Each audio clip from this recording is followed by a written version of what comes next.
decade, Saturdays and Illegal Curve have been synonymous with one another. With insight, analysis, and interviews regarding the Winnipeg Jets, the Manitoba Moose, and all around the NHL, here are Dave Minuk, Ezra Ginsburg, and your host, Drew Mindell. The Illegal Curve Hockey Show starts now.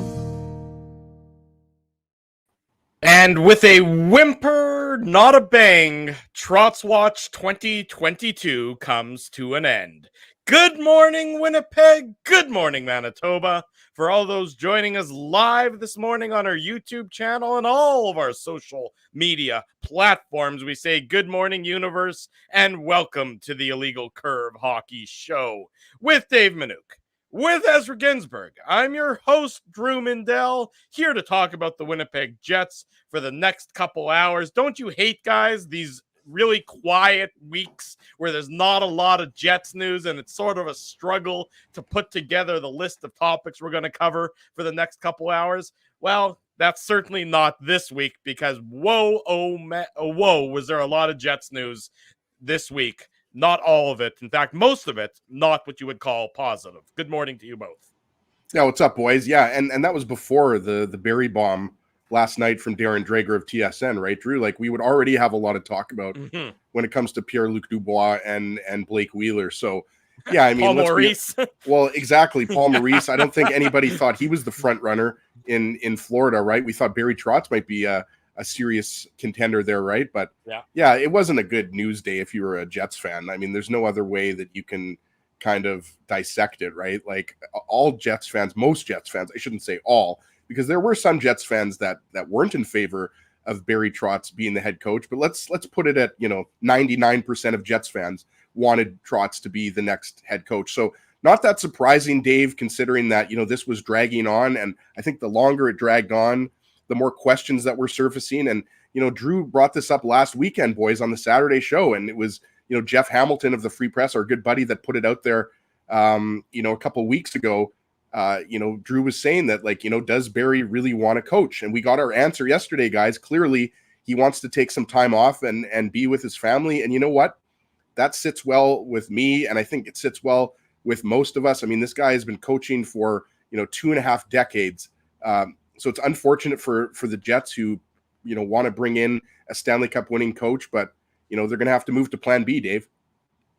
That is a very good question and good point, Ezzy, and it's a good question. And let me tell you, it has not been a quiet news week. And, I jokingly said last Saturday on the show, well, Drew said, who's ready for this day? And I'm like, well, not really me, because, it's June. We haven't even hit the draft or development camp or free agency. So this is kind of the ho-hum days usually. It's kind of like almost like August, when you have that long gap between when the Jets finish and, of course, the Moose finish and the Ice finish.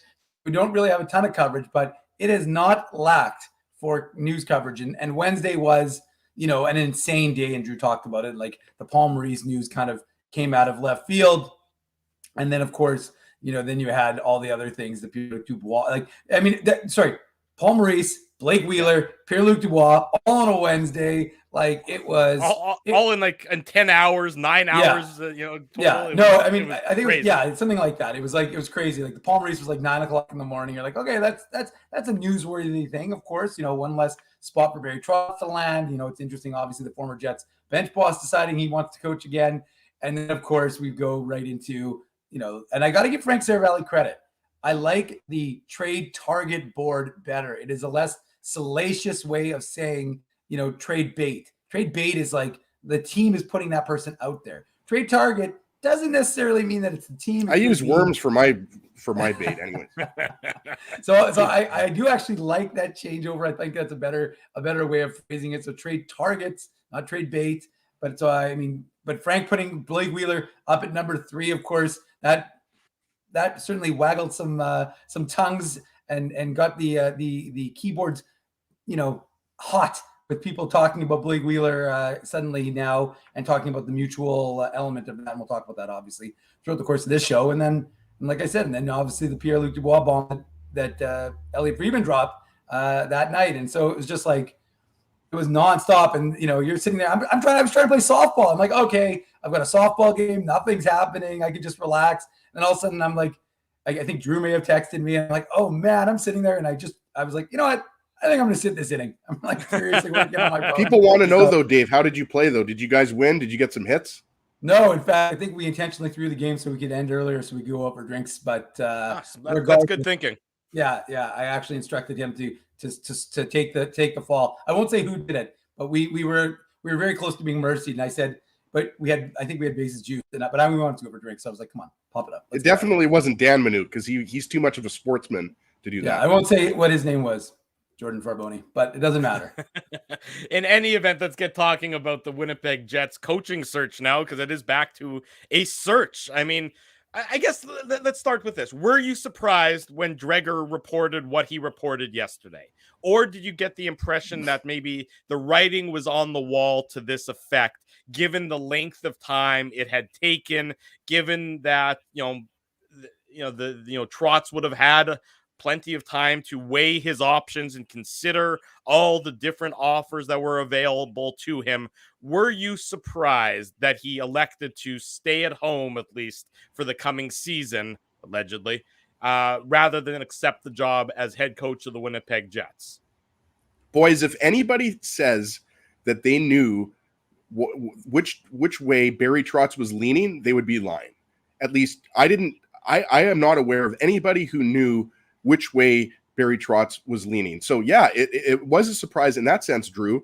But I mean, look, it looks like it was Jets or bust based on what he says in the Tim Campbell article. And look, I know there's a lot of Jets fans that are saying like, well, why was Trotz meeting with all of these teams, and why did Trotz meet with the Jets again this week? I mean, clearly the answer to that is that it was a difficult decision for him, and he was mulling it over. I mean, you think about it, and for us, it seems like, it's just it's like a coin flip, right? Am I going to coach? Am I not going to coach?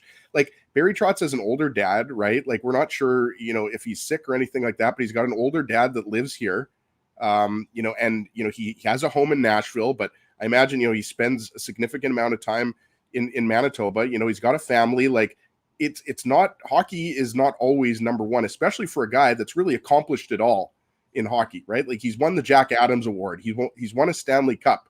He's third all time in wins. Like, I'm not saying that he's never going to coach again. I'm just saying like he said this to Tim Campbell in the article, for those who haven't read, he basically said like, I want to take this time off. I'm finally in a position where I can take some time off. So what I'm saying is that he was mulling it over. I mean, I don't think Barry Trotz made this decision 2 weeks ago. I really don't think that's the case. I really do think he was taking up until this week. I mean, we don't know exactly, guys, when he made the final decision. Like, was it Thursday? Was it Wednesday? It doesn't really matter what day it was, but I'm pretty sure that it was this week.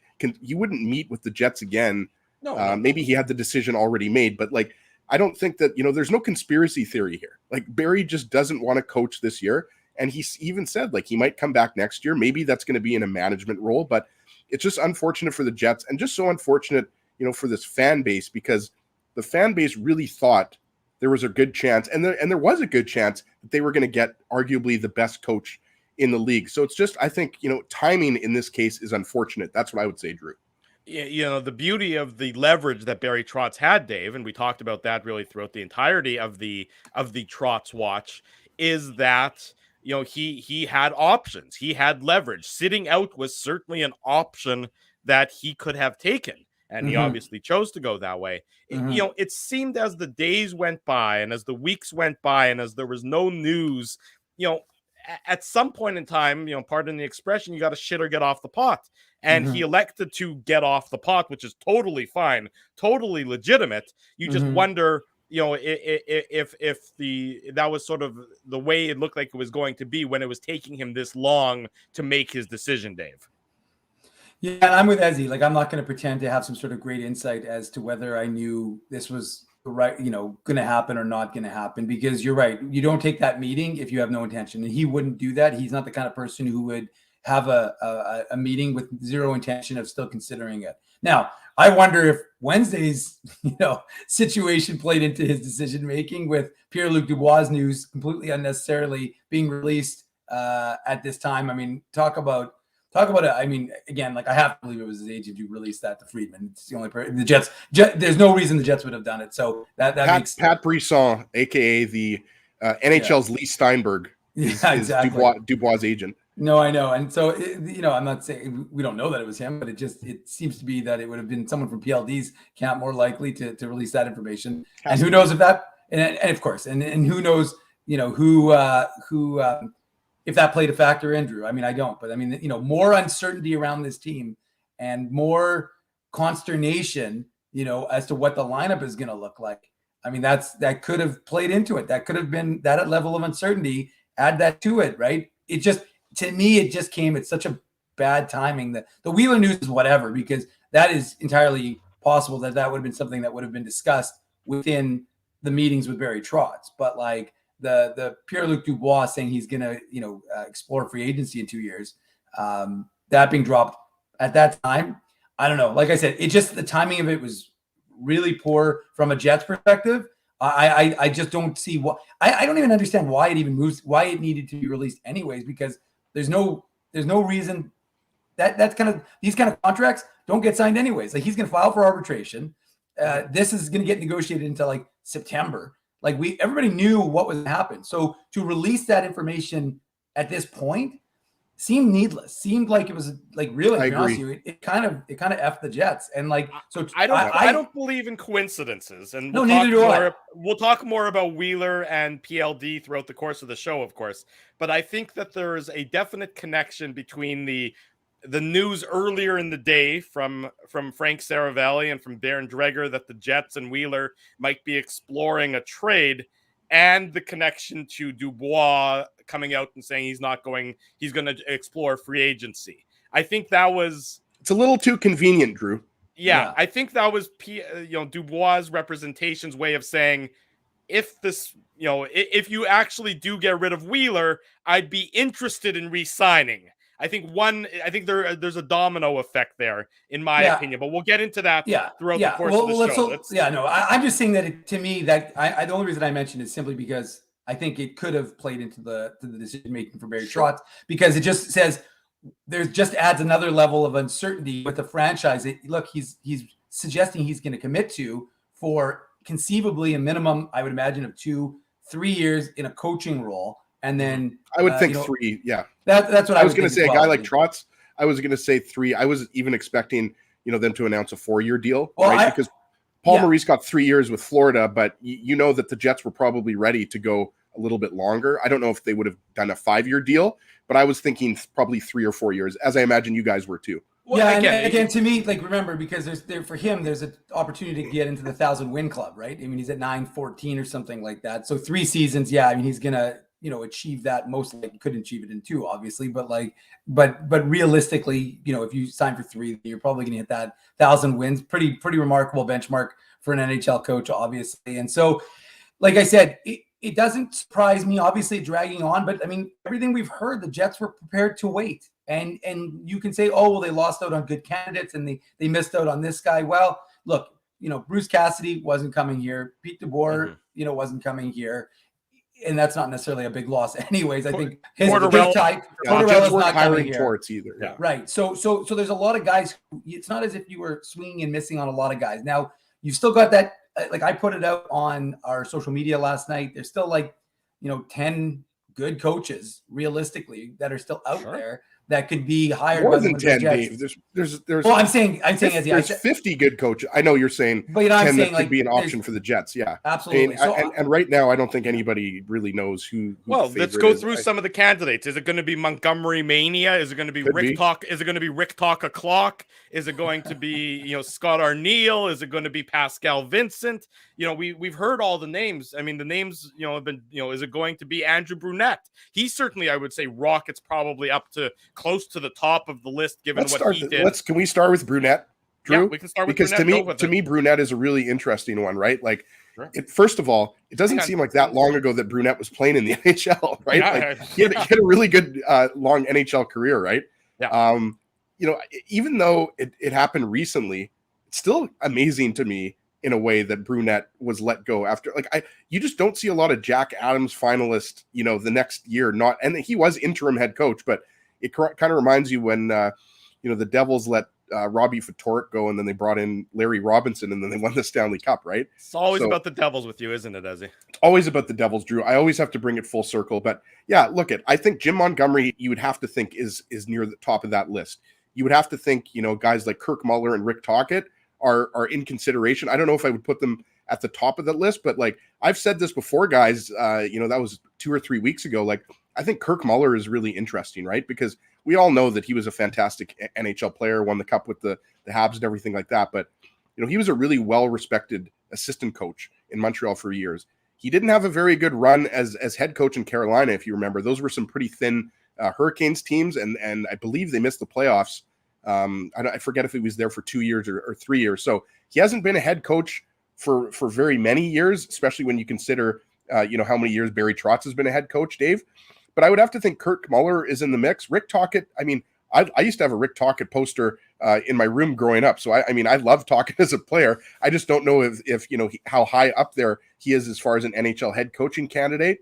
And then, Pascal, you would have to think is going to be a guy that the Jets are going to consider strongly, just based on, all of the great work he did, not only as the Moose head coach, Dave, but as an assistant, with the Jets. And, where does that leave Scott Arniel? Like, are they going to consider him for the head coach? For me, I think, he would be better suited as an assistant or associate coach. But right now it's very wide open. But to me, Andrew Brunette was a very well-respected assistant coach when he was at the Minnesota Wild. Mm-hmm. He worked a lot with the forwards. And obviously we saw what he did in his first year as head coach with the Panthers. They won the President's Trophy. They might have got knocked out in the second round, but they also got knocked out in the second round by the 2-time defending Stanley Cup champion. So I think that's a little bit overrated. So, Brunette to me is absolutely a guy that the Jets should be interviewing and considering.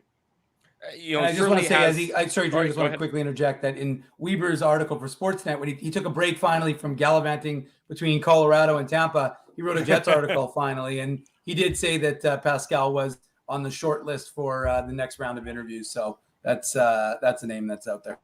Well, Andrew Brunette is also a guy who spent a lot of time in the Central Division. He obviously was coaching in Florida for the last number of years. He started his coaching career as an assistant in Minnesota, and he spent the last, you look at the last 10 years of his career in the Central Division. The years with Minnesota, he had 2 stints in Minnesota. He had years in Colorado. He finished his career in Chicago. He actually even played for the Thrashers, if you really want to go way back. Yep. Back in the Ray Ferraro days, and 99, 2000, and 2001, he played for the Thrashers. So there's certainly some familiarity with the Central Division and the Central Division teams. Look, he would be up towards the top of the candidate list, I would suspect. I think Jim Montgomery is probably also still high up there, given that he seemed like he was almost the choice in waiting. As everyone was waiting on Barry Trotz to make his decision. But I don't think the Jets necessarily have to rush into anything to make that decision. I think they have, when's the draft? The draft is, July 10 7th. days.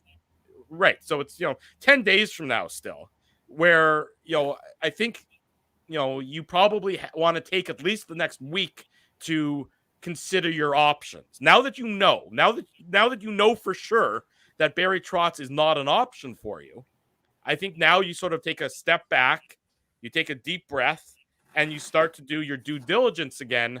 When it comes to the different coaching candidates. Well, and Drew, we should mention into anything. No, absolutely not. I don't think the Jets are going to announce their coach today. Unfortunately, it'd be great for us. But having said that, I wouldn't be surprised if middle of next week or end of next week we find out. Like that would be my time frame. Yeah, exactly. And the time frame that's just our best guess, right? Like we've talked about free agency, boys, being more important in terms of let's say a target or a deadline, just because if you're trying to lure players or if you're trying to trade players, you want to have your coach in place, right? So I would say probably within the next week to 10 days, definitely before July 13th in free agency. I wouldn't expect the Jets to let this go into late July or anything like that. But what I wanted to mention is a lot of these coaches have already been interviewed once, right? Like Dave mentioned, Pascal. They've talked to Pascal, so it's not like they're all of a sudden scrambling and saying, okay, let's get Pascal into Winnipeg and we got to talk to him. Andrew Brunette would probably be the only guy who hasn't been interviewed to the best of my knowledge. I'm not sure if it's been confirmed by any of our local media if the Jets have talked to Rick Tocchet. I believe they have. Yeah, they have. Muller, Muller, right? So they have. So Kirk in the Western Conference Final. There you go. So Kirk Muller and Rick Tocchet, like they know these guys, right? Like they know, their track record. And like, one thing about Tocchet is everybody knows that he was a guy that could score 30 goals and he could put up 200 penalty minutes, tough as nails. But this is a guy who, when he was the coach of the Coyotes, like he got the most out of those teams were good defensive teams. So this guy can coach. This guy knows hockey. He's not just a former power forward in the NHL. This is a smart hockey mind. The question is, does he want to leave, the TNT panel to go back into the grind of coaching? And you might miss Charles Barkley. Yeah, I think I'd rather be a panelist and a talking head than necessarily go through the grind 82 games a year. But that's absolutely up for Rick Tocchet to decide. Torch seemed to like the head coaching gig. Yeah, Torch obviously decided he wants to be a head coach. He's still got that in his blood. I don't know, it's a wide open race, I would say now, as it pertains to the head coach.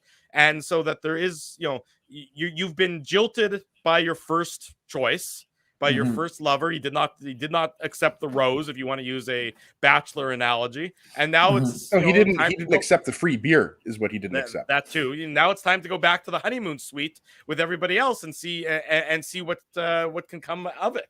I mean, the Jets. Let me ask you guys this question. I've been seeing a lot that, because Trotz turned them down, that should mean that they trigger a rebuild immediately. That plus the PLD allegedly not going to resign in 2 years, and Wheeler on the trade block, blah, blah, blah. Does that change your opinion as it pertains to a rebuild or anything? No, I mean, obviously you have to see what the team is going to look like and what you're going to get. And so, yeah, I mean, right now this team, you can't really be in a rebuild when you have Connor Hellebuck, right? Like you can't really be in a rebuild when you have all of this talent on the roster. Nikolai Ehlers, Kyle Connor, Mark Scheifele, Pierre-Luc Dubois. You still have these guys on your roster. And guys, guess what? Players talk, like how many years did Evander Kane want out of Winnipeg? And he still played for Winnipeg. Lots. There's plenty of guys who, like I said, will not necessarily, whether they're vocal or not, they still end up playing for the team. So right now, sorry, sorry, Dave. I should have muted. That's just an amazing comment from Spencer right there. I mean, I know Drew's going to love that one. That's why I put it on the screen. He Spencer Sutton says that he likes Pascal Vincent. Sexy bald men make great leaders of hockey teams and hockey-related podcasts. Spencer, thank you. I'll take that. We should be giving Spencer something for that. Well, we just gave him a shout out. Let me tell you something. As a quick aside, I will tell all the people in the chat as he segued nicely for me. We are going to have lots to give away next year on the show. We are going to have lots, and all I can say is you had best subscribe. And yeah, courtesy of our friends at Betway, we are going to have some insane giveaways, and we're not talking like a $5 t-shirt. We're talking like Drew's actually going to change his last name to Carey. Yeah. So we're gonna have some amazing giveaways. So make sure you're a subscriber, because you're gonna have to subscribe. You're gonna have to comment. But I mean, at the minimum price for winning some amazing hole in one or two. That's good, Ezzy. Thank you on the Price is Right reference there. Excellent. So, anyways, going back to what we were just talking about, which I actually forgot what we were just talking about because I got so excited about all the swag we have to give away next year that. And let me tell you, someone said tweet out a picture. I said, I can't tweet out the picture just yet, but let's just say when I opened up the box, because it's a lot of good stuff. So people are going to love it. We're going to have a great time giving it away next year. All the Jets puppies. Fans. So, sorry. I had to break the news. Yeah. It's puppies. They were puppies in a box. Yeah. Not $10 t-shirts. There were holes in the box. No. We've got. Don't worry about that. Stuff. They were breathing. They were okay. Yeah, puppies. Yeah, everything's golden good. retriever, fluffy puppies. Anyways, so look, I mean, I think we're talking about the rebuild. No. Should the move trigger a rebuild? I don't think so. I really don't. I think you've still got too many pieces on this roster. And look, guys, like, is Blake Wheeler irreplaceable? No, I don't think he is. I think you can find someone in the system, or someone that you can acquire that can replace him, because quite frankly, we talked about it. Like, is Blake Wheeler, even if he was with the Jets this year, is his role going to be on that first line? Right wing? Probably not. It really should be Nikolai Ehlers, right? So, we probably see a more diminished role for Blake Wheeler if he remains with the Winnipeg Jets next season anyways. And again, Pierre-Luc Dubois is going to be motivated. I mean, like, if he doesn't want to sign for the Winnipeg Jets, he's not going to have a shitty year next year, because he wants – I mean, part of it is a couple of things, right? Part of it is fact, and the going vocal with it is stupid in my mind. It doesn't achieve anything for his client. So I don't understand the reason you put that out there.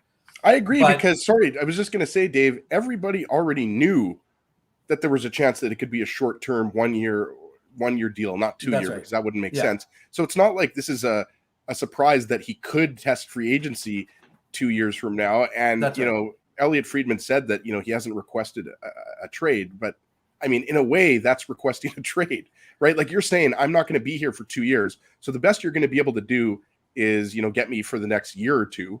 So I agree with you. And it really hurts the Jets' position to trade him now.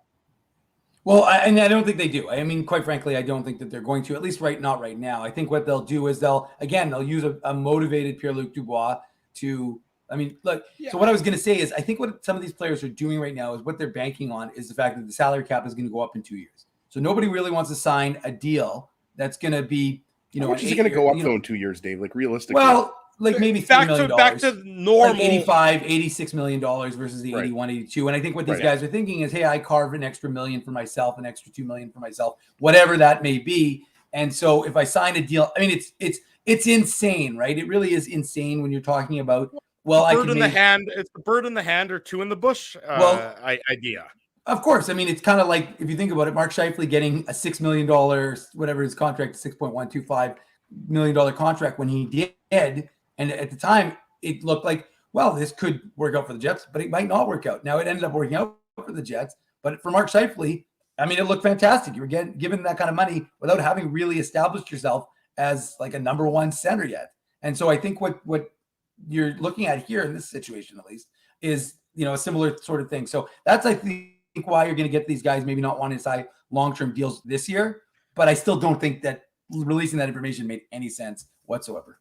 No, I think the Jets, with regard to PLD, and we'll talk again more about it throughout the course of the show, they'll take this year that they have, they'll sign them to a 1 year deal or a 2 year deal, probably a 1 year deal, and then they'll re-explore it in the offseason next year. We've seen the historical precedent. We've seen that Kevin Cheveldayoff doesn't trade guys until he truly, absolutely has to. We saw it with Jacob Trouba, we saw it with Evander Kane. So, I mean, I would expect, I don't think it's Andrew Kopp. I don't think it's going to change anything. I think Pierre-Luc Dubois is going to be a member of the Jets next season. Whether or not he's going to be a member of the Jets 2 years from now, well, that's a whole different jar of gefilte fish that we'll deal with when we cross that bridge.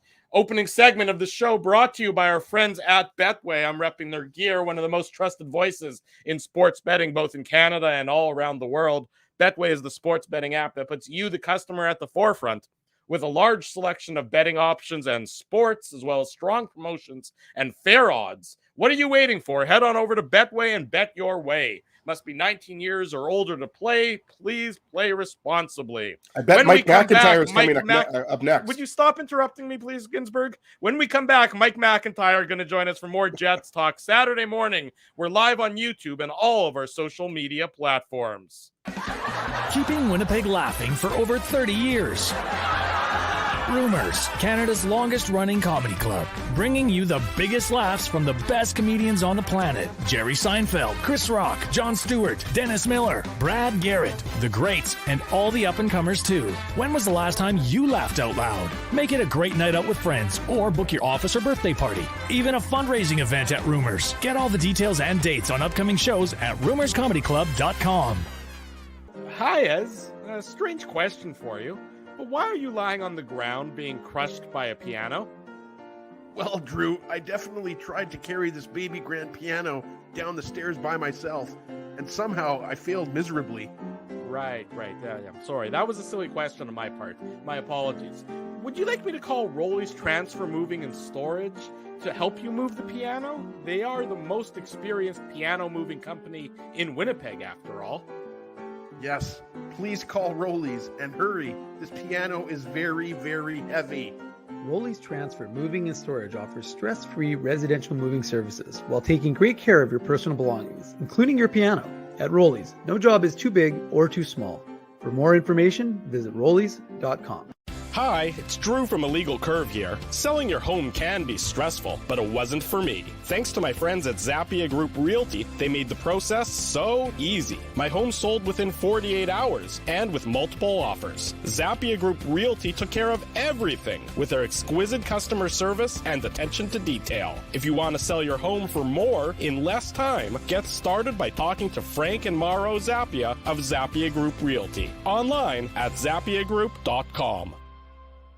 Hey, it's Aaron from Bernstein's Deli. That's right, Ezzy. I'm the guy who makes all your sandwich dreams come true. So when you think Illegal Curve, what comes to you? How about juicy chicken schnitzel, grilled salami, fried onions, melted cheddar cheese, and honey mustard on toasted thick-cut city rye bread? Man, that's like the holy grail of sandwiches. And so it shall be known as the Illegal Curve Sandwich. The Illegal Curve Sandwich. Try it today at Bernstein's Deli. Find us at Corridon and Lanark or online at bernsteinsdeli.com. Hey, Drew. Ezzy, whoa, what a smile! Yeah, I got my crowns done at Linden Market Dental Center, and they whitened my teeth. I see. They're so bright that every time I smile, they go...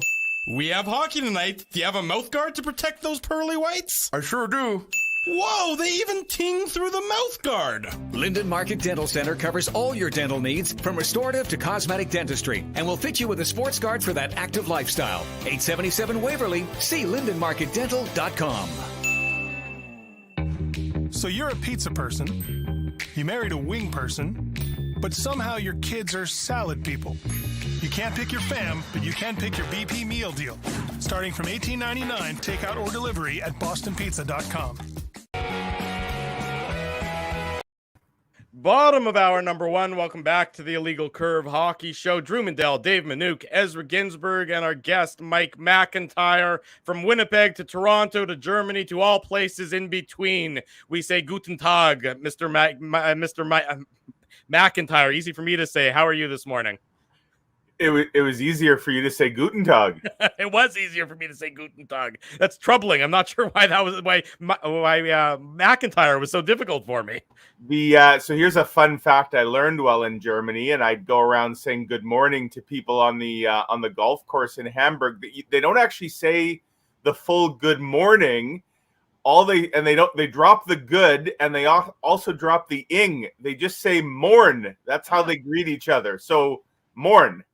Mourn to you as well. And Jets fans, a good segue there, might be mourning the absence of Barry Trotz as their head coach this coming season, as the big news of the week, of course, Mike, was that Barry Trotz formally denied the Winnipeg Jets. He's not going to be the head coach. You know, given the time it was taking, given how it was sort of dragging out, did you think the writing was maybe on the wall for this to be the conclusion to everything? Well, I think it was clear that he wasn't jumping in, with both feet, obviously right off the hop. And if he had, he would have accepted the job, when they first interviewed him way back in May. And we know they talked to him, repeatedly, including again earlier this past week. And when there was no deal announced out of that, you started to wonder, like, what's giving him reason for pause. And especially as we saw other coaching vacancies start to get filled, clearly it wasn't that he was getting hired anywhere else. So you started to wonder. And of course it came out that he bought the house in Nashville. We know he's got strong ties to Nashville. That's where he started his NHL career. And there's been some talk about potential management opportunity in Music City. So you wonder just if that all played a part. I mean, I don't know if folks are aware, Barry's got a special needs son as well. He's got an elderly father, obviously, and lost his mother back in January. But there's a lot going on, obviously, with his family. And look, he's being paid $4 million regardless this year. I don't know that I don't think Barry Trotz needs the money. So he obviously has taken a wait and see approach, and unfortunately that means for the Jets they have to go to plan B. And I realized, and I saw the interview Barry did with Tim Campbell, and certainly he said all the positive things about the Jets, and I sincerely believe that he believes that. It's hard though to not view this as a bit of rebuke of the current Jets situation, though, that, they were throwing everything they could at him. They were going to give him all the money he could want, the power, the control, and of course, the ability to be working in his home province. And it still wasn't enough. And, Barry Trotz has decided that he's going to wait and maybe see if there's a better opportunity that comes along in a year or so from now. And that's got a sting for the Jets and the fan base. Mike, we'll want to get into, some of the potential head coaching candidates. I mean, we all know, some of the names are out there, but just sticking with Barry Trotz here for a second, your former colleague, Tim Campbell, had an article on NHL.com about, Trotz saying that he wouldn't be telling the Jets that he wouldn't be coaching this year. And, one of the quotes that really resonated with me, he says, you can't do this job unless you're 100% committed to giving everything 24/7. And, obviously the way that this, played out, is unfortunate, not only for the Jets organization, but for Jets fans who, as you mentioned, I mean, everybody was all in. People were basically offering up their, their cars and their farms and everything. Their firstborn. Exactly, to get, Barry Trotz here. But the fact that, he's making this decision for his family and he's being honest about it. And he's saying, like, I can't coach the Jets unless, I'm going to be giving all of my energy to it. To me, it's just, it just shows you another example of how classy of a person Barry is. For sure. And I'd never fault anybody for putting family over career. I mean, it's admirable for sure. And I think, in a way, guys, this is probably an easier pill to swallow for the Jets and their fans than had he gone to work for another competing organization, right? Like, I think the conversation would be very different if Barry Trotz was the new coach of the Vegas Golden Knights or the Florida Panthers, or, the list could go on. I guess that side deal, Mike, never materialized. Right. And, there's been 8 teams, if you count in terms that became heads like they did in Montreal and Edmonton. Like, there's been 8 teams that have filled coaching vacancies since Barry Trotz was fired. That's like a quarter of the entire league that has had a hiring. And so 25% of the NHL had a chance potentially at Barry Trotz, and none of them hired him. So, I take him at his word that he is sincere about his reasons. And you're right, Ezzy. I mean, look, you don't want somebody that's only half committed or 3/4 committed. So I'm not saying they dodged a bullet here, but if you're not going to get Barry Trotz, all in, then that's not a situation as good as it would have been to have him that you really want. So, you move on, you kind of lick your wounds, and clearly he was plan A. We'll find out in relative short order, I expect, what plan B is going to be. And now the only offshoot to all of this, as I mentioned, 8 other teams have hired coaches since Trotz was fired. That means 8 other, and clearly not all of those 8 were candidates for the Jets. In fact, the majority, I suggest, would not have been. But still, that's 8 less coaches out there on the market that the Jets now have in this diminished pool to pick from. I still think, though, that they'll be able to land themselves a quality candidate, just probably one that won't have the same sizzle as Barry Trotz would have.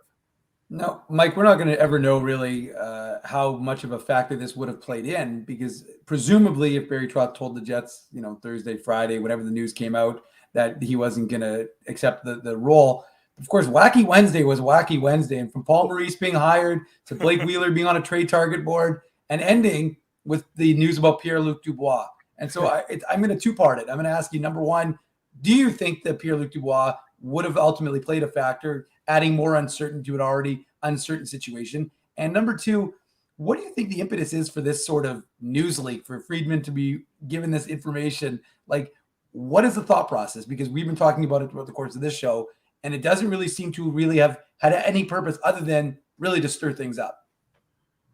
Yeah, I mean, it could be, his agent trying to use this as a bargaining tactic. That's I always take, these sorts of reports with a bit of a grain of salt.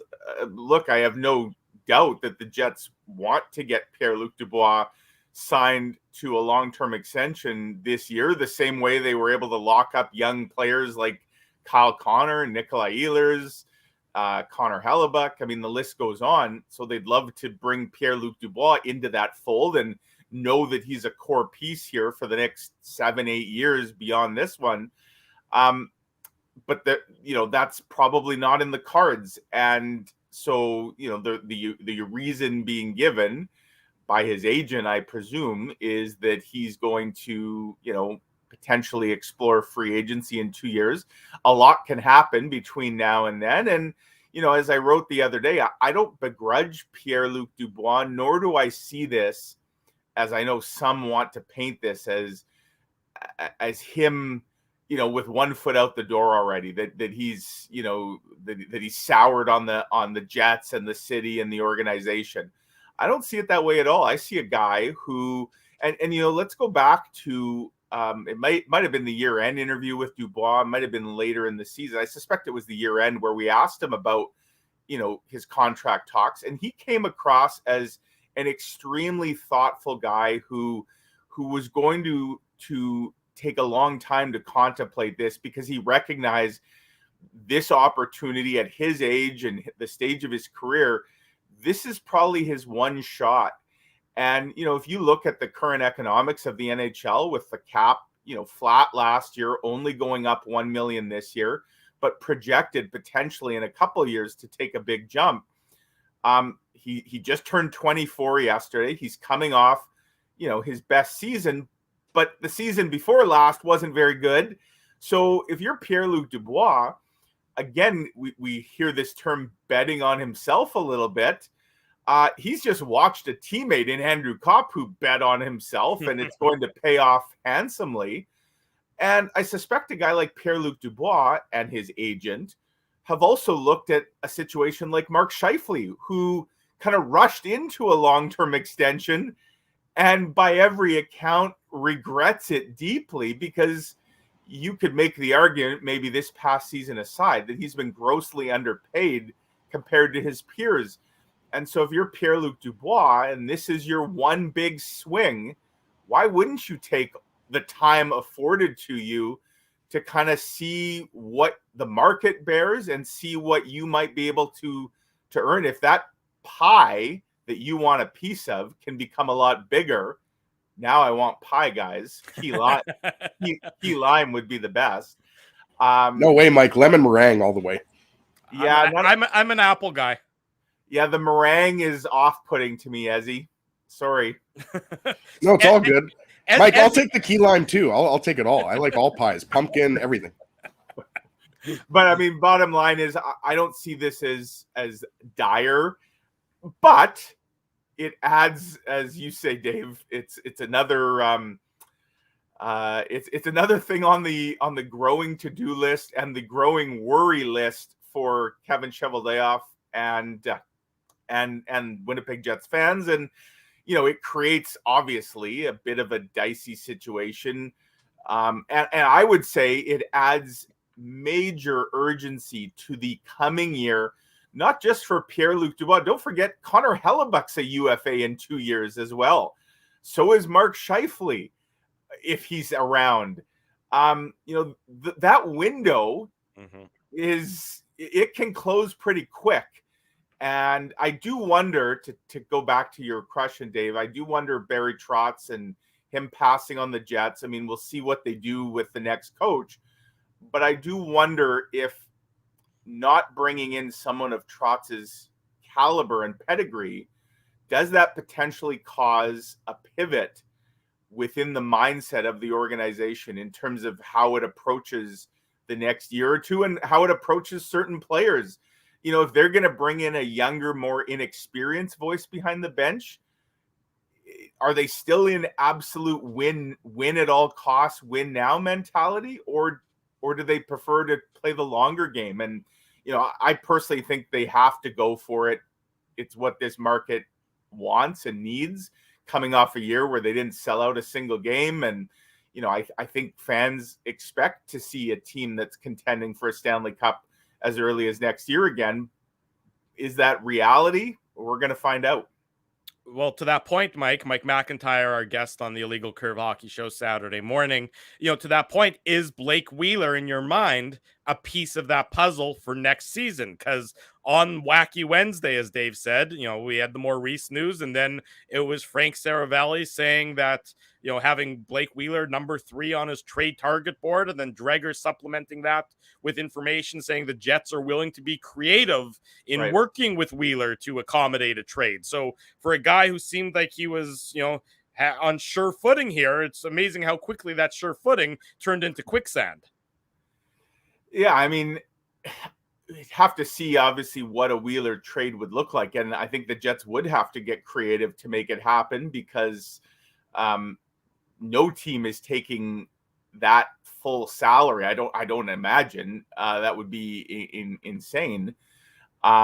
Blake Wheeler's not an 8.2 or whatever his cap hit is, and I think 10 million in real money. He's not that value of a player. Is Blake Wheeler, though, if the Jets ate 50%, is he a $4 million player? Yeah, he probably still is a $4 million player. He's close to a point a game. I think he had 60 and 65 games last year, and that was with a major injury and COVID and his increasing age. If the Jets, though, then you get into the argument, well, if you're going to eat 50% of the salary, or the Jets better to keep him at 100%. Again, it would depend on the return. And I think if you're the Jets, this is where you're at that crossroads, right? Are you trading Blake Wheeler, who would leave a hole in your lineup? If you're trying to win immediately, what are you getting back for him? And I think the biggest thing you're getting back for Blake Wheeler is cap space. Even if it's 50%, the question then becomes, what are you doing with that cap space? You're not buying a draft pick. So presumably you're using that cap space to go into free agency or swing another trade that brings you a player or players that you believe can help you win now. If you don't do anything with the cap space, if you just put it in your bank account, well, now you're in more of a rebuild as opposed to a retool. I still do think the Jets are going the retool route, not the rebuild. I don't think they can afford a rebuild here. And at least as of yesterday, when they planned to bring Barry Trotz in, they absolutely weren't thinking rebuild. You're not rebuilding with Barry Trotz. You're just reloading. So, that's where a decision like the one that they're going to have to make on Blake Wheeler becomes very interesting. I don't imagine the Jets are trading Blake Wheeler because they want to save some money, where they don't do anything with that money. If they're trading Blake Wheeler, they're doing it to free up cash to address other holes in their lineup, or to throw some of it at Pierre-Luc Dubois or whatever. But I think they would use that money to instantly try to improve the hockey team. So I do still think, regardless of how that situation plays out, that this is a team that we're going to see still try and take a big swing this summer and then in the fall when the season begins. If a trade doesn't materialize for Wheeler, Mike, could you foresee them maybe buying out his contract, gaining some salary cap space that way? Expensive buyout, Drew. The cap hit for this year would be $4.2 million. So it's, you're saving $4 million there. And then for the 3 years following, it's just under $2.5 million. So it's not a cheap buyout, but we've seen precedent for it in Minnesota recently. Right. If a trade is going to require you to throw in a sweetener in there of a younger prospect, then maybe the buyout is the way to go. The thing to remember with the buyout, though, is so if you're still taking a 4 or whatever cap hit on Blake to not play for you this year, you still have to go then get it, and you're not getting anything back for him. You still got to go now replace him. So what are you replacing him with? I mean, I guess if you're replacing him with David Gustafson, he's on an ELC, so that's a minimum salary. But if you're going out and getting a $3 million free agent, now, plus the cap hit on the buyout and the future cap hits, it's a risk reward for sure. I think we've seen, and it's a different situation for sure, but look at the Minnesota Wild and the absolute cap hell they're about to enter, mainly because of the buyouts they did to Parise and Suter. Again, different numbers and different scenarios, but I just don't see that. Although, like you said, when Drager reports the Jets are willing to get creative, is getting creative is a buyout part of that potential creativity? I don't think so. I personally think that there would be a market for Blake Wheeler if the Jets were eating salary. But as you say, Drew, I think you got to be careful here about, what else you're throwing in. I personally, I'm not giving Ville Heinola away to sweeten, and I think we saw a few years ago, the Jets made a trade to get out of a quote bad contract. That was the Chris Mason deal. And they threw Yoel Armia. Steve Mason, sorry, not Chris Mason, the other Mason. Yeah, both goalies. Right. Yeah. I got you, Mike. I got you. You could throw the other Mason in too, right? At that point. But, so that was to get out of the deal. And that was mainly because Connor Hellebuck had now established himself maybe quicker than people had expected.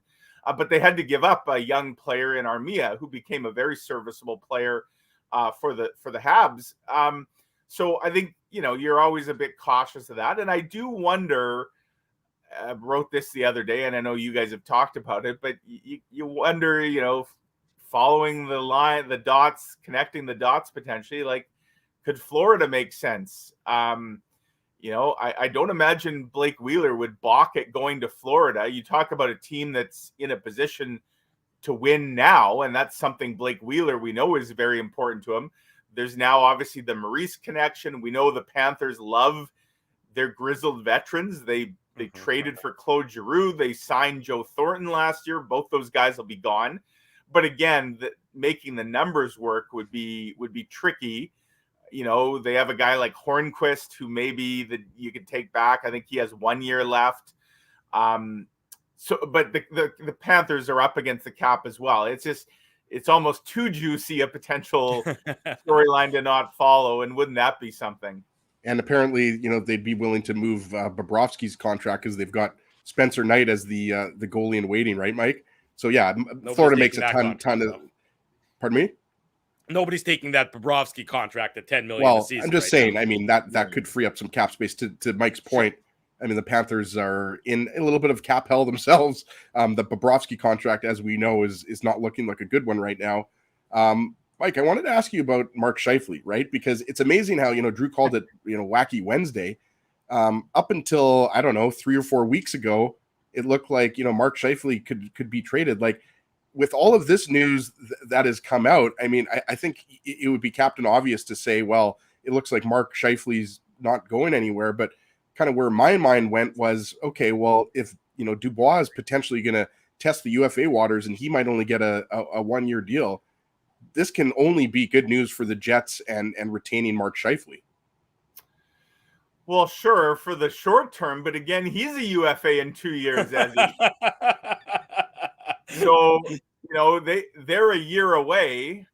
If we're having this conversation next summer, imagine we're sitting here this time next summer. And let's say they don't trade any of these guys, but now you've got Blake Wheeler going into his final year, Mark Scheifele going into his final year, Pierre-Luc Dubois going into his final year, and Connor Hellebuck going into his final year. Like, the fire burning behind Dave right now, that'll be tiny compared to the one going on amongst the fan base, which I think, again, adds that extra sense of urgency that if they're going to do something, like, the time is now before potentially this lineup looks a lot different than it currently does. But, as for Scheifele, like, it's hard to say without even having a head coach in place where his mind might be at. I believe that a guy like Barry Trotz, might have been good for a guy like Mark Scheifele in terms of sending a message that we're going to be very serious about what we're going to try and do this coming season. And this is a guy who won a cup and got a guy like Alex Ovechkin to become a better all-around player and, got the buy-in. Without even having a coach yet, though, it's hard to say where Mark Scheifele's mindset may be at. Now, that being said, guys, Mark Scheifele has no control of the situation right now. And I think it's important to remember that. Other than, I suppose, not showing up to training camp and violating his contract and holding out and not getting paid, that's all he can do. The Jets fully control the situation for the next 2 years. So it's not like Mark Scheifele can really call the shots here. Now, we've been told that he hasn't formally requested a trade. He certainly made insinuations that he'd like a change of scenery. But maybe that was heat of the moment. Maybe cooler heads have prevailed. I'm sure the Jets have probably had some additional conversations with him. So yeah, I mean, all eyes, I guess, will be on the draft now in 12 days or so, because I think, if big moves were going to happen, that's potentially a time you maybe look at something like that occurring. I mean, if we go through the draft and the Jets haven't made a move, I think it's probably likely that Mark Scheifele's here at training camp. Mike, last year we were calling it the summer of Chevy. Well, this is like a part deux, because I mean, he's going to need to have one hell of a summer here in Winnipeg. And, one of the things that we haven't really even had a chance to talk about, because it's kind of become a back burner issue here, is the glut on D and all these young guys who are coming up. And, it's one of the things you wrote about on Monday, which seems like a lifetime ago, with all the checklists that Kevin Cheveldayoff has on his to-do list for this summer. But I mean, that is still a major factor, right? You've got Dylan Samberg, Ville Heinola, Declan Chisholm, not necessarily quite ready, but pretty close. Johnny Kovacevic, Logan Stanley. Like, you've got a lot of guys, in addition to Nate Schmidt and Brendan Dillon and all these guys who are taking up the spots. So how do you see it playing out? Because, like I said, that is just as big a factor, I think, with this roster composition for next year, because a lot of these guys are no longer waiver exempt. Some are. Some of the left side guys are. But it still becomes a factor. Oh, for sure. And I'd be stunned if we don't see at least one of those veteran blue liners get moved, whether that's at the draft or later in the summer. But I think, for a couple reasons, it makes so much sense. As you say, Dave, they've got some guys kind of ripening on the vine down on the farm who are probably ready to step in and be serviceable replacements at a fraction of the cost. And that's a big factor. And if you could then turn one or two of those bigger ticket veteran guys into something else, whether it's a middle six winger or another center or whatever, if you can turn them into something else and sort of, I know some people will laugh at the idea that the Jets have a strength on the blue line. They certainly have strength in numbers. You can debate, I suppose, the quality of those individuals, but they do have a glut of veteran blue liners making significant cash. And I'd be surprised if one of Dylan DeMello, Brendan Dillon, Nate Schmidt, maybe even Neil Pionk, weren't moved at the deadline. To me, the one that I don't see getting moved at all under any circumstance is Josh Morrissey. He's potentially the next captain, depending what happens with Blake Wheeler. He's a guy that committed long-term to this franchise. He also had a terrific bounce back season last year. I'm not sending Josh Morrissey anywhere, but everybody else on that blue line, potentially, let's talk if you're Kevin Cheveldayoff, because, I'm not trading them all, but one or two, if it means, bringing in a replacement guy that you're pretty confident in because you've seen what they've done on the farm and in limited stints with your team, and you can use that money for other purposes, it makes too much sense. Mike McIntyre covers the Winnipeg Jets for the Winnipeg Free Press. Mike, I think it's safe to say the next few weeks are going to be wild and woolly. We look forward to your coverage of it. We look forward to talking to you more throughout the next little while as we get closer to the draft and free agency, and who knows what other interesting moves, never mind a new coach as well, for this Winnipeg Jets team, a team that's certainly in a state of upheaval as the month of June comes to an end. Mike, was your beer free yesterday at Little Brown Jug? I was working, Ezzy, so I couldn't indulge.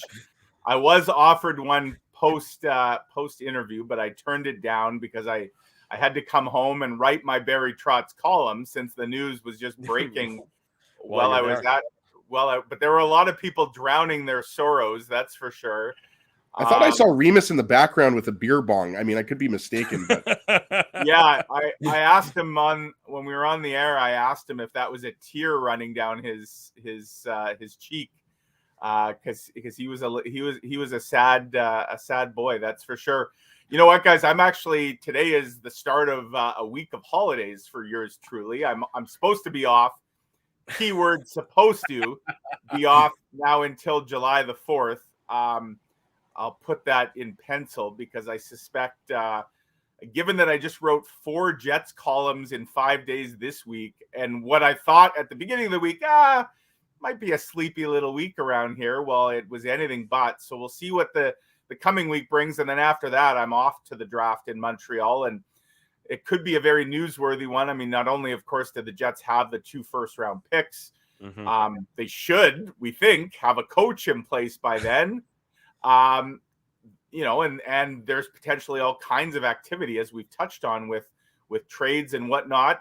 And then, of course, just from a Manitoba perspective, there's a lot of great stories of, potentially 3 Manitobans going in the first round. And in addition to that, guys, for the first time ever, there's probably going to be a player drafted that I can say I used to coach. I taught him everything he knew. And Adam Ingram, my buddy DI,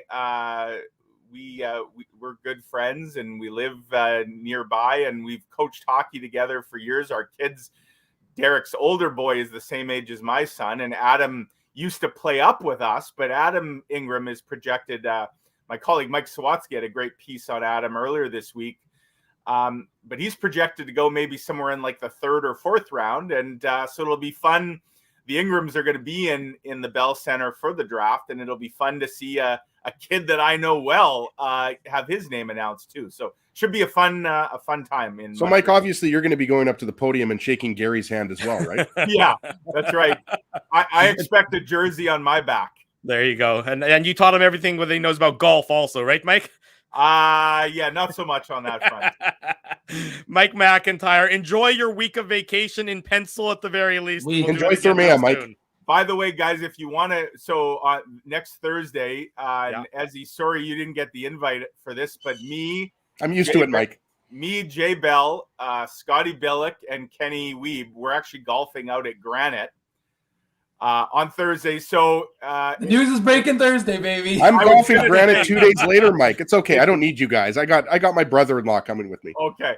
If you wanted to circle a potential date for the Jets coaching hire, you can pick Thursday at 11 a.m. We'll tell Chevy. That's when our tea time is. So we're all expecting to be pulled in other directions. We'll see how the Wi-Fi is out at Granite. Yeah, hopefully it's good. I can just see Jason Bell getting the news in his backswing, right? And then all of a sudden just slicing the ball about 200 feet to the right.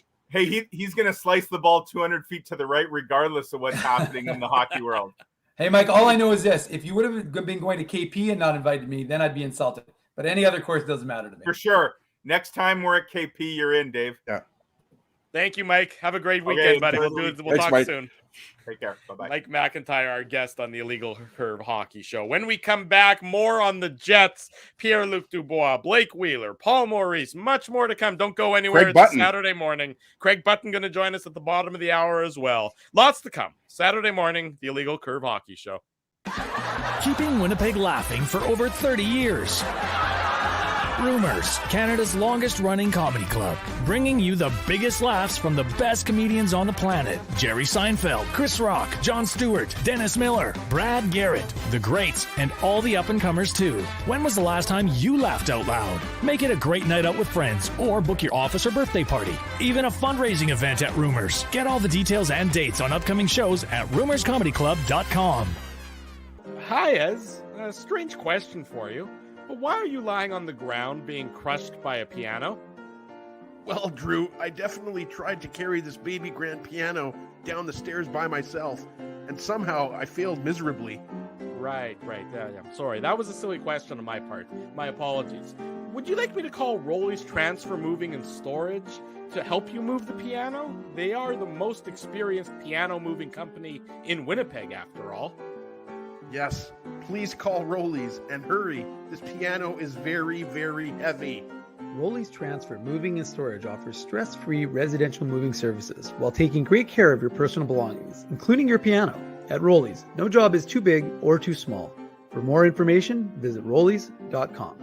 Hi, it's Drew from Illegal Curve here. Selling your home can be stressful, but it wasn't for me. Thanks to my friends at Zappia Group Realty, they made the process so easy. My home sold within 48 hours and with multiple offers. Zappia Group Realty took care of everything with their exquisite customer service and attention to detail. If you want to sell your home for more in less time, get started by talking to Frank and Mauro Zappia of Zappia Group Realty. Online at zappiagroup.com. Hey, it's Aaron from Bernstein's Deli. That's right, Ezzy. I'm the guy who makes all your sandwich dreams come true. So when you think Illegal Curve, what comes to you? How about juicy chicken schnitzel, grilled salami, fried onions, melted cheddar cheese, and honey mustard on toasted thick-cut city rye bread? Man, that's like the holy grail of sandwiches. And so it shall be known as the Illegal Curve Sandwich. The Illegal Curve Sandwich. Try it today at Bernstein's Deli. Find us at Corridon and Lanark or online at bernsteinsdeli.com. Hey, Drew. Ezzy, whoa, what a smile! Yeah, I got my crowns done at Linden Market Dental Center, and they whiten my teeth. I see. They're so bright that every time I smile, they go... We have hockey tonight. Do you have a mouth guard to protect those pearly whites? I sure do. Whoa, they even ting through the mouth guard. Linden Market Dental Center covers all your dental needs from restorative to cosmetic dentistry and will fit you with a sports guard for that active lifestyle. 877 Waverly. See lindenmarketdental.com. So you're a pizza person, you married a wing person, but somehow your kids are salad people. You can't pick your fam, but you can pick your BP meal deal, starting from $18.99 for takeout or delivery at bostonpizza.com. Welcome back to the Illegal Curve Hockey Show, hour number 2 on this Saturday morning. Drew Mindell, Dave Minuk, Ezra Ginsburg with you. Nice to see so many familiar faces and so many new faces in the chat room. If you haven't already done so, smash that like button. Be sure to subscribe to our YouTube channel. As Dave mentioned in hour number 1, our friends at Betway have hooked us up with some incredible giveaways for the upcoming Winnipeg Jets season and the upcoming Saturday shows here on the Illegal Curve YouTube channel. The only way to win is to be subscribed to our YouTube channel. So be sure and do that, because Dave M needs to buy a bigger house to deal with all the swag he got from our friends at Betway. That he's already got a mansion, so I'm not sure how many square feet Dave needs, but obviously 5,000 square feet isn't enough. He needs he needs 2 mansions. I mean, who doesn't have 2 mansions? Dave M needs 2 mansions now. Let's just say that when the mailman brought in the box, he actually mail carrier. Well, he was a mailman, though. I mean, he was a male person. I didn't ask his pronouns, so you're right, Drew. Sorry to that person. But anyways, he wasn't our usual guy. Shout out to Marco. But the point is that the reality, Drew, is that it was such a heavy package. Like, I think it was like 50 pounds or something like that. And I'm just going to say this. I don't want to reveal too much. But if you need a Jets jersey, you may be able to win one with Illegal Curve. And I'm not just talking about one. We're going to have lots to give away. But I said too much. Dave M with a little teaser. Stay tuned for that, of course, throughout the course of the upcoming season. And whenever we decide to give away some of that delightful swag, as we mentioned. Let's get back right into the Jets stuff, guys. We've talked about the coaching issue. We talked about the coaching search. We talked about the fact that the Jets still don't have a coach, and we know it's not going to be Barry Trotz. Let's start with Blake Wheeler. because I think that's the more pressing of the player roster issues. The news came out Wednesday, Wacky Wednesday, as Dave M has trademarked the name, that, not just appearing on the trade target board, not just sort of, climbing in there in the 28th or the 29th spot, but rocketing up to number 3 in Frank Saravelli's board. Now, Frank is our guy, and we've been friends with Frank for a long, long time. He doesn't just throw things at the wall and hope it sticks. That trade target board usually has a fair bit of credibility behind it. So if Blake Wheeler is up there at number 3, that tells you that there's probably a little bit of, where there's smoke, there's fire. And I think there's a fire burning as it pertains to Blake Wheeler and his future here in Winnipeg. Right. And we talked about it, with Mike. I think what was most surprising, not only does he debut at number 3, because as you mentioned, Drew, like if he would have shown up, like you said, 20th or even 15th or whatever, you'd say, okay, well, he's not right at the top. But the fact that it came out of nowhere and he's number 3, I think surprises a lot of people, considering that all we've been talking about for the last, 2 months is Mark Scheifele's future with the Jets, right? So, you asked Mike for a second, Ezzy. Think about where Mark Scheifele always was on that trade target board. And Dave M, you talked about this. I think you mentioned it to us maybe off air last week. Mark Scheifele was never that high up on that trade target board. When he debuted, he was in, I believe, the mid-20s, and then he had fallen 25th, and then he fell off the board entirely. So you can see that, Mark Scheifele was never anywhere near as prominent on that board as Blake Wheeler currently is. Just quickly. Right. And this is all subjective, as you know, Drew and Dave, and everybody knows it's subjective, and you take it with a grain of salt. But I mean, it wasn't a random place that Frank, chose there. It's not like he was like, I'm just going to put him at number 3. He was putting him up high on his list to show that how serious the Jets are at moving. And, look, I have heard that, from a couple sources that, Blake Wheeler's maybe asked for a trade, but it's never been confirmed. And it's certainly now out in the open. You talk about where the Pierre-Luc Dubois news was coming from. It was obviously, I don't care what anybody says, that's coming from Pat Brisson, as opposed to this, which you'd have to imagine, Dave, is coming from the team, right? It's not coming from Blake Wheeler's camp. Maybe it is, but it feels like this is coming from the team as opposed to the other Dubois news, as I mentioned, is coming from the agent. So, I mean, you have to ask a lot of questions when it comes to Wheeler, right? Like, what are you able to get for him? I would imagine you're going to have to eat 50% of that salary. I don't know how many teams you want to pay a guy who's towards the end of his career $8 million a year. All due respect to Wheeler, I think he's closer to, in value, to kind of like a $4 million a year player.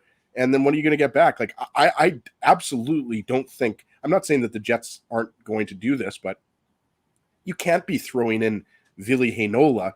Everything you've invested in Ville Heinola, to me, when I saw that, I mean, it's absolutely ridiculous.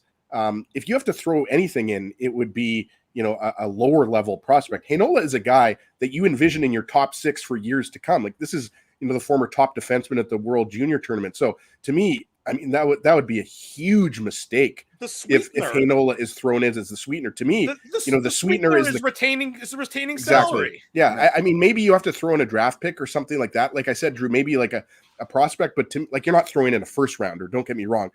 The sweetener would not be Ville Heinola. Let's just put it that way. I mean, stranger things have happened, but knowing Chevy and his track record with trades, I don't see the Jets, for example, trading Wheeler and Heinola to Florida just to get rid of Wheeler's contract. They're not that desperate. At the end of the day, they can always just keep Wheeler, for another couple of years. But I do think, it changes a lot of things because he is, the most significant, just in terms of his seniority, significant piece of the core, along with Mark Scheifele. And you would throw in other players in there that have been here, for a long time. Josh Morrissey, Connor Hellebuck, Nick Ehlers, all these guys. But I mean, Wheeler's the captain of this team. So, I think, this is good news, for Jets fans in terms of if the Jets are able to have all of that cap space. I mean, look at the Stanley Cup final right now. Valeri Nichushkin is a pending UFA. You got Nick Paul on the Tampa Bay Lightning, who's a pending UFA. I mean, wouldn't Paul or Nichushkin look good in a Jets jersey? I'm not saying Winnipeg's going to land these guys. I'm just saying if you have that cap space, you can go out in the free agent market and get yourself another winger. Look, I think that Blake Wheeler is not an ineffective hockey player. Mm-hmm. He's overpaid, but when he signed that contract extension with the Jets, everyone said that he was overpaid from day one there. that they knew the contract was not going to age gracefully. They knew the back end would be bad. The back end would it. But I mean, this is still a guy who put up some decent point totals. He's not a complete albatross. He's overpaid, like I said, but he's still an effective player. He still can be a quality player on a team that is, looking for a guy to play a reduced role. Now, there's not that many teams who are willing to pay a guy, $8 million of a cap hit to play on a reduced role. That's where the rub lies. But he's not like some of these other guys who have been overpaid and have just been absolutely at the end of their career and not able to help a team. He can still help a team that is in the market for a guy like him, but he's got a lot of the cards. He holds a lot of the cards, because he can basically pick his destination. I think on July 1st, 5 teams. 5 teams he can pick. That said, if he also wants to be out, that 5-team list can very easily expand. He can agree to a degree. He's not going to all of a sudden pick, no offense, the Ottawa Senators. He's not going to agree to go to the Ottawa Senators or something like that, or the Detroit Red Wings, a team that's clearly not in a win now mode. But I don't think the idea that the Jets have to put in another player in order to get out, to make this a pure salary dump is not what I would describe as accurate. Well, I mean, people could suggest that it's the case. I mean, people make trade scenarios all the time. So, I mean, yeah, Drew, I mean, look, is it realistic? Probably not. And it's not going to be realistically someone like Ville Heinola.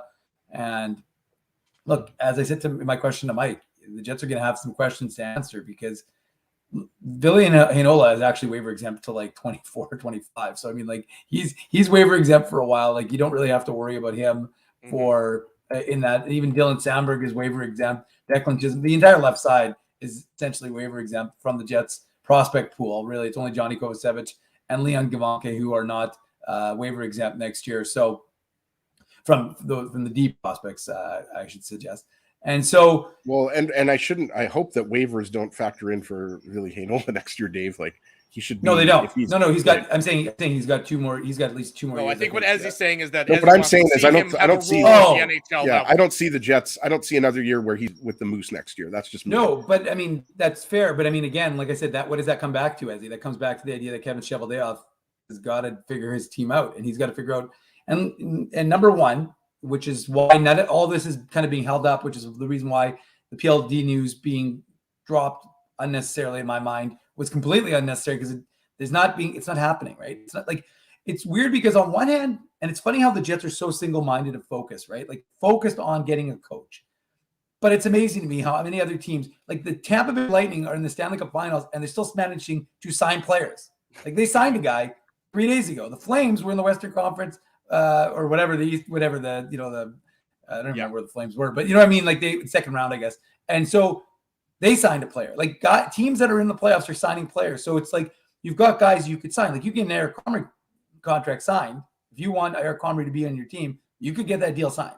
There's nothing precluding you from signing an Eric Comrie deal, at least having it, kind of. And remember when we talked to him a month ago, that wasn't there. Now I'm just saying that you really have to figure out who this coach is going to be. You really, like we said, you have some time because you want it. Like we as we know, it's not coach doesn't have anything to do with the draft, but the Jets kind of need to get into a win zone, right? Like the Jets need some momentum because right now, as Ezzy has touched on, he's 100% right. The fan base is just pissed. They're disappointed, and whether they're saying it's blow it up, whether they're saying whatever, like. And, if you go on our social media. They're watching it. Sorry, I was just going to say, Dave, and then you can get back in here. Mike mentioned it. Like, they're watching other teams hire their head coaches, right? Philadelphia, Vegas, Dallas, Florida. So I think Jets fans, I mean, they want to know who the coach is. And in addition to knowing what the future of players like Blake Wheeler and Mark Scheifele are. Well, and I was just saying, let me just quickly add this. Like, the fan base is the critical mass here, right? Because if you don't appease it, and I don't care if it's not part of your vision, like the fan base doesn't care if it's part of your vision, because you know what the fan base doesn't want? Like at least when the Rangers did the retool, right? They reached out to the fan base. They were honest with them. They said, this is what we're going to do. We're not rebuilding. We're going to retool this. And hey, look at the Rangers now. They look pretty good. And I think that, it's asking a lot. It's just getting out of a pandemic. You've got, money isn't exactly like flowing. You're asking people to contribute a lot of their income towards tickets. and you're not necessarily giving them a vision. And that's what I think the Jets need to do for this fan base. And you have to give them vision. You have to come out there and you have to hit a home run. You have to get a coach. You have to settle all these fires. You have to give everybody a vision. What is this team going to look like next year? What is the purpose of this team? And if you're honest with them, because again, people aren't going to be like snowballed. Like, people are too sophisticated in this market to be like, okay, we're going to be competing. Well, we just traded away Mark Scheifele, Pierre-Luc Dubois, Blake Wheeler for a bunch of and Connor Hellebuck for a bunch of draft picks. So you're not going to snowball people into believing something that's not true. So be honest with people. That's the best policy, and figure out a way to get your message out there. Because right now you're spinning your wheels waiting for Barry Trotz. Well, that ship sailed. Again, you're not going to rush to make a decision, but you don't have the luxury of another week, 2 weeks. You got to get the fan base excited and galvanized, and you want them kind of united behind you when you focus on the draft and you get that. Remember, what is a draft? The draft is all about hope. It's all about excitement. Optimism. And it's optimism. So that's what the Jets need to do, because right now there's a lot of malaise, a lot of apathy, a lot of anger in the fan base. And we see it. We see it in the chats. We see it in the social media comments and stuff like that. So I'm just saying, it's not as if I'm like pulling this out of left field. Like I said, this is definitely something that is front and center. Well, that's why the as good of a job Barry Trotz was probably going to do behind the bench for the Jets, because he's been a successful head coach everywhere he goes.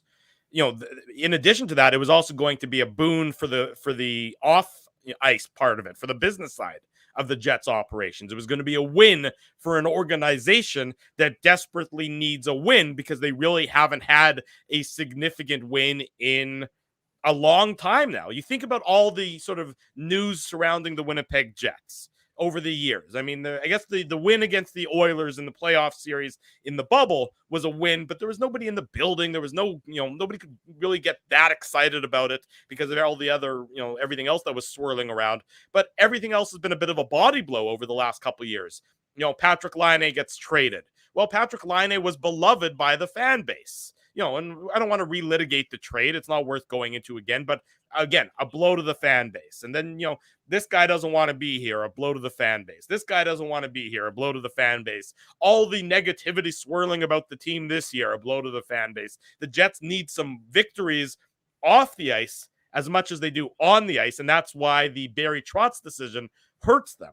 Now, getting back to Wheeler for a second, do you guys, even if he's a member of the Jets next year, and I think that's a big if, but play it out, and you've heard that he's number 3 on the trade target list, and you've heard the Jets are willing to consider moving him, and the Wheeler's willing to consider options when it comes to moving him, is there any way he can come back to the Jets as the captain next year? Because to me, that ship has undoubtedly sailed.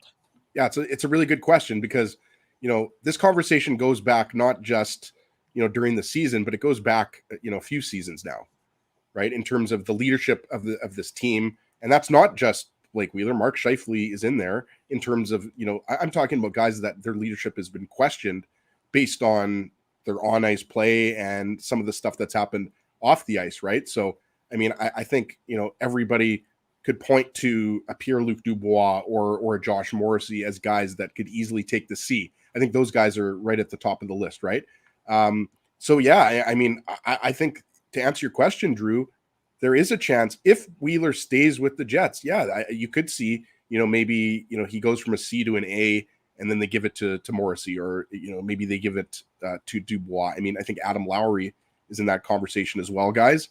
I don't know if he would be at the top of that list, but I think, this is a very important offseason, but also what they do with Wheeler is very important, because most likely Paul Stastny is not coming back. I think we would all agree, most Jets fans know that, Stastny is going to sign with another team. Kopp is gone. And even though the first rounder and a Morgan Barron, is a good return for Andrew Kopp, this roster up front is going to look a lot different. And Dave makes a good point. I mean, you probably will have to move a defenseman. I mean, I think moving Logan Stanley makes a lot of sense. And then after that, you maybe look at a Brendan Dillon, because we know the Jets are stronger on the right side in terms of veteran defensemen, right? So, I mean, there's a lot of moving parts here. But when it comes to Wheeler, not only, is it going to be interesting to see if he gets traded and what he gets traded for, but it's going to be interesting to see what the Jets do with that cap space, right? Because I know, and everybody knows that it's going to be tough. You know, for example, I really like Nick Paul. You guys know I really like Nick Paul. He's been good for the Lightning. But I'm just using a name, Drew. I mean, I know your point is that players with an overwhelming number of options or players with multiple options don't often choose Winnipeg. Right. But that's up to Chevy, to figure that out in terms of what the plan is. Okay. So you have this cap space, but now to your point, I agree with you, Drew. Like, Wheeler is not the Jets' best player, but he's still, a top 6 winger on this team. Some people think that he should be maybe on the third line, but he's a guy that still plays first power play. So the point is, you have to replace him, and there's nobody. I mean, look at Cole Perfetti is a guy that's going to come into the lineup and most likely play on the wing. I think Dave would agree. He's watched Perfetti more than I have, but I think you'd agree, Dave. Perfetti is going to be a top 6 winger. I mean, he could play center, but most likely he's going to be a top 6 winger for the Jets, right? Hopefully he's a winner too. He is a winner. So, I mean, when you factor in, Stastny's going to be gone, Wheeler could potentially be gone. Kopp has been traded. I mean, the Jets are going to have to figure out what their contingency plan is, for their top 6, because when you're talking about Stastny, Kopp, and Wheeler all played roles in the top 6 last year. Yes, did Kopp play a little bit on the third line, but you guys know what I mean. These are all top 6 quality forwards. So I think that's what you have to figure out here. Like, if you're trading Wheeler, you have to make sure that you have a plan to replace him, because all due respect to a guy like, Morgan Barron, he can't do what Blake Wheeler does. I mean, the Jets don't really have a lot of guys that can do what Blake Wheeler does. So, if they do decide to trade him, it's going to be very interesting to see where they go with this roster composition, because I don't think anybody expects the Jets to get a 80-point right winger in return for Blake Wheeler. No, they certainly won't. But I mean, I think, and I guess it's a matter of, does the organization decide, or is the determination been made that Blake Wheeler cannot come back to the room? And, and I don't know if that determination has been made by the organization or not, but that's certainly, something that they're going to have to consider. But once the name of your captain, Dave, is out so prominently in trade talks, you just can't bring him back as captain, in my estimation. And I think the captaincy is maybe a little bit overrated, but this has been Blake Wheeler's team for the last forever number of years. And he's been the captain for 6 years, Drew. He's been the heartbeat of the team for the 6 years, and he's been the face of the franchise for the 6 years. And if he's all of a sudden, on the trade block of his own volition and of the organization's volition, then to me, it says that he can't be that face of the franchise anymore, Dave. Yeah, I mean, I guess it becomes a function of whether this was initiated by Blake Wheeler or whether it was initiated by the organization.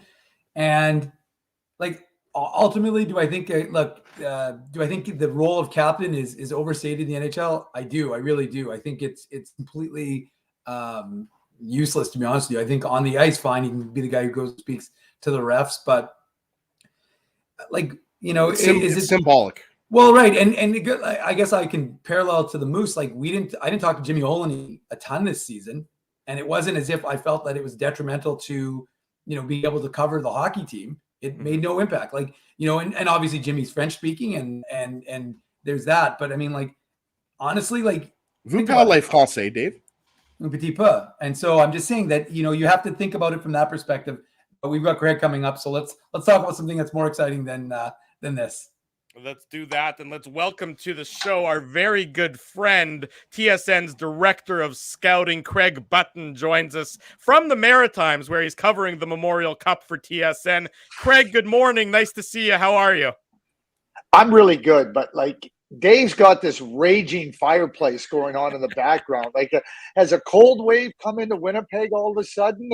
Is the news of Barry Trotz saying he's not going to coach this year created this real kind of coldness?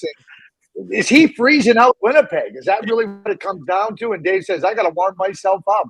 Ezzy and I don't have the problem. Ezzy and I have a few extra pounds on our bodies to keep us warm. Dave M is a svelte kind of slim guy who needs a little bit of a fire to keep the blood flowing. Otherwise, he gets a little bit chilly, and we don't want that. No, we don't. We don't want that at all. So glad to join you guys on this Saturday. And you're right, I'm in St. John, New Brunswick for the Memorial Cup, and probably a little bit of anticipation that the Winnipeg Ice might have been able to get here. And certainly a team that was a really good team in the Western Hockey League. And there was not any reason to believe they couldn't be here. But when you saw what happened when they ran up, just a little bit more experienced team in Edmonton. And I think that next year, it'll be the Winnipeg Ice's year to get to the Memorial Cup. I mean, they have a terrific young group of players. They have everything you need. And I think in Kamloops next year, there's every reason to believe that the Winnipeg Ice could be one of the 4 teams participating.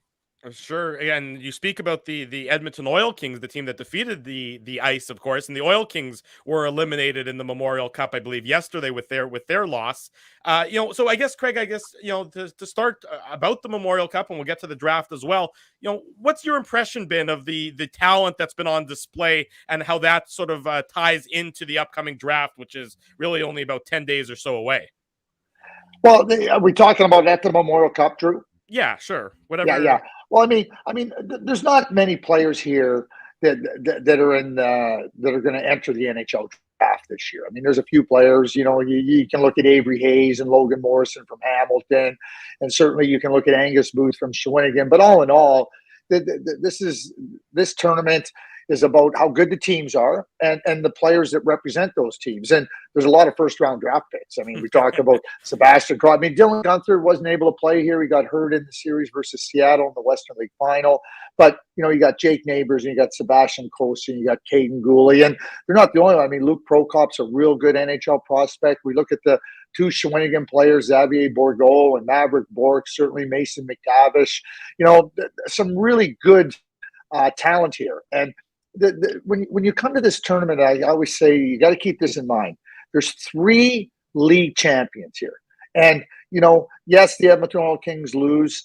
2, at the very least, 2 teams can never play. 2 league champions can never play for the Memorial Cup championship. But it doesn't diminish what they accomplish over the course of a very long season. And, when you get to this tournament, they're all quality teams. They're all really good. And when you come off of that unbelievable run and culminate it with what I call summiting, it's almost like, okay, you got to go back down to the lower base camp and try to summit again. It's really hard to do, but no way, shape, or form should any team that leaves here without a Memorial Cup championship that have won a league championship feel diminished about what they accomplished. I know it's disappointing, but this very well may be the hardest hockey trophy to win in all of hockey, and that includes the Stanley Cup. I'm not trying to just because of what you have to do after going through that long run of winning a championship. I don't think any of us are going to argue with that, Craig. And we want to get into the 2022 NHL draft and ask you about some players that are more projected on your list to be available for the Jets at number 14 and late in the first round. But just starting off with Shane Wright, and the timing is really fortuitous for us because your final Craig's list just came out. I believe it was on Wednesday, if not Thursday, Craig. And no surprise, maybe some in the scouting world might have been a little bit surprised, but certainly most hockey fans, I wasn't surprised. You had Shane Wright number 1. Is there in your mind? I mean, I guess I'm answering the question, but myself. But I guess in your mind, is it as close to a lock as possible that the Canadians will take Shane Wright, or do you think there is a chance that they would go with another player with that number 1 pick? Yeah, I'm not sure, Ezra, if it's a lock. I mean, unless your name's Connor McDavid or Mario Lemieux or Sidney Crosby, I don't think. I mean, if we go back in time, even if we go back last year and we think about Owen Power leading up to the draft, well, is Owen Power the best player? There's some other players that get some play and get some some real discussion about they could be a good pick. I mean, I go back even to Jack Hughes and Capo Caco. Capo Caco had a fantastic world championship. Finland won the world championships that year. And, maybe he should be the first pick. And even Austin Matthews and Patrick Laine, there was a lot of talk about so I think this is normal conversation and talk leading up to the NHL when there's not just that clearly identified player. And even though we think there might be clearly identified, I think that there's room for that discussion to take place. Now, as it relates to Shane Wright, you go over the period of time, and one of the challenges for the players and for the scouts has been, there was gaps in their opportunity to play. So now you don't get to watch the development over those what I call data points. And it was different for a lot of different players, and the situations were different. But over time, and you look at other players and you evaluate other players, and I kept coming back to this in my own view with Shane. Like, okay, I really believe he's a strong player, a strong prospect, and will be a really, really strong NHL player. And so, when you start to formulate your list, to me, what other players have qualities that could you would consider in that area? But for me to consider putting somebody else at one, they have to be better. I couldn't. I through all the evaluations, I never came in my mind that they were better. So that doesn't mean I'm right. That doesn't mean I'm wrong. It just means that the case is at this point in time, I don't think anybody showed me that they were worthy of unseating Shane Wright. Craig, one of the things we've seen the Winnipeg Jets successfully do is make good picks in that mid-tier. Whether it's a Kyle Connor, a Nikolai Ehlers, a Josh Morrissey, they've been able to show that this scouting staff can find those players who can make an impact on this roster for years. Who do you see in that 14th spot? And you can jump in and say the 30th as well. But who do you see that would be a player that the Jets could target in that 14th spot? It's really interesting, Dave, because the Winnipeg Jets have done as good a job in drafting and developing as any team in the National Hockey League. And you just mentioned a couple of players, and it doesn't just stop there. I mean, I go all the way back to the first draft in 2011, and a lot of people, because of what the talk was, and they drafted Mark Scheifele. Oh, really? Mark Scheifele's a superstar, and and you go all the way through it from Kyle Connor. You're watching, and the players are different. Like Logan Stanley, it took him a little bit longer. He's finding his way. Ville Heinola is going to be a real good player. Nikolai Ehlers, dynamic. So Adam Lowry in the third round, Andrew Kopp in the honestly, I could go on and on and on. Connor Hellebuck, listen, they've done a phenomenal job, and they really have. So I go into every draft and I go, yeah, Winnipeg's going to get a good player, and it might not be a player that I have as rated as high as them, but it doesn't matter. I'm just trying to project, and we get a number beside a player. I always say this: if let's just pick 12 to 17. You know what? You could flip flop those guys. A guy 17, somebody said he should be 12th. I go, okay, I get it. But you got to put a number beside them, and we all love numbers, right? So, I think the Winnipeg Jets are going to have a couple of different options, and it's more about position. I think they're going to be able to look at a number of defensemen right in that range. Like who are they going to be? I mean, Juracek and Nemitz are going to come off the board. They're going to have their names called real early. But that next group of players, and will they all be there? Probably not. But Kevin Korchinski, Owen Pickering, Pavel Mintyukov, those are just. I named 3 defensemen that I really believe that 1 or 2 will be there at 14 if they want to go down that path. Then you go to that next. Then you go to the group of forwards, and I think it's pretty well defined. In that with the forward group and the 5, 6, and there's going to be a few defensemen there. But now you start to consider, okay, does Jonathan Lekkerimäki get to 14? For me, I'd be surprised. Right, like if he got to 14. But that's a really, really talented player. You start to go, does Cutter Gauthier get to 14? Does Jimmy Snuggerud get to 14? One of the things the Winnipeg Jets have done, too, that I think have been really fantastic, they've never worried about, they're going to take the player they want, and they put a stake in the ground. This is who we want. We're not worried about anything else, right? And they know what they're getting, and they know the timeline. I mean, you can even look at Connor Geekie, who plays with the Winnipeg Ice. I think he's a player like Adam Lowry. That's the type of player I see him as. So you look at your team. Where does he fit? They have David Gustafsson. Is there somebody that's a little bit different that they could take at that spot at 14? There's nothing wrong with taking if he ends up being better than Adam. What's wrong with Adam Lowry? Adam Lowry's a really good NHL player. And so.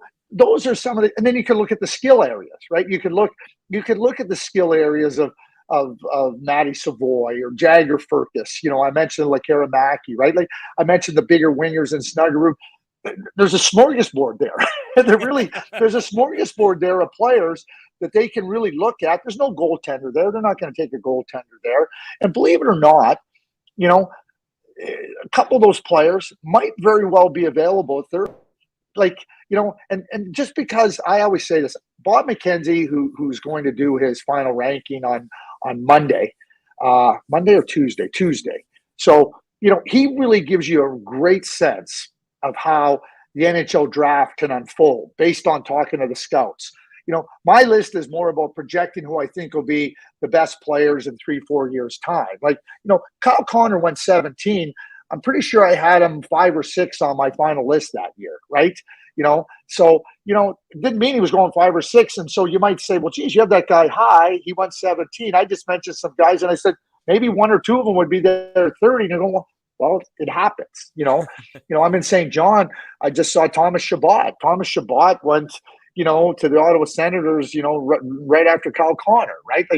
Another top end player. So how I rank them is based on how I feel they'll project as NHLers in time. But on Tuesday, Bob really gives you a real good sense of, where the players fit. And I think it becomes a little bit more defined about, okay, this is the group of players you could be looking at. I mentioned some names. Maybe, we have another conversation and we look at Bob's list and then zero in on it. But those are just some of the names. But Winnipeg does a real terrific job in being able to look at players and understand, okay, this is the timeline and how they fit in their group. And I don't think there'll be any reason to doubt that they'll have every bit as much success in this year's draft as they've had since 2011 when they came back into the National Hockey League. Craig Button, our guest on the Illegal Curve Hockey Show Saturday morning. We're live on YouTube. We're live on all of our social media platforms. Craig is in St. John, New Brunswick for the Memorial Cup. We're talking about the upcoming NHL draft with him. Craig, you speak very highly about the class that's coming from the United States National Team Development Program for this upcoming draft. The Jets have had a lot of success drafting from that program before. I mean, the names you mentioned, Kyle Connor, Jacob Trouba, of course. What is so special about the class from the National Team Development Program that plays out of the USHL?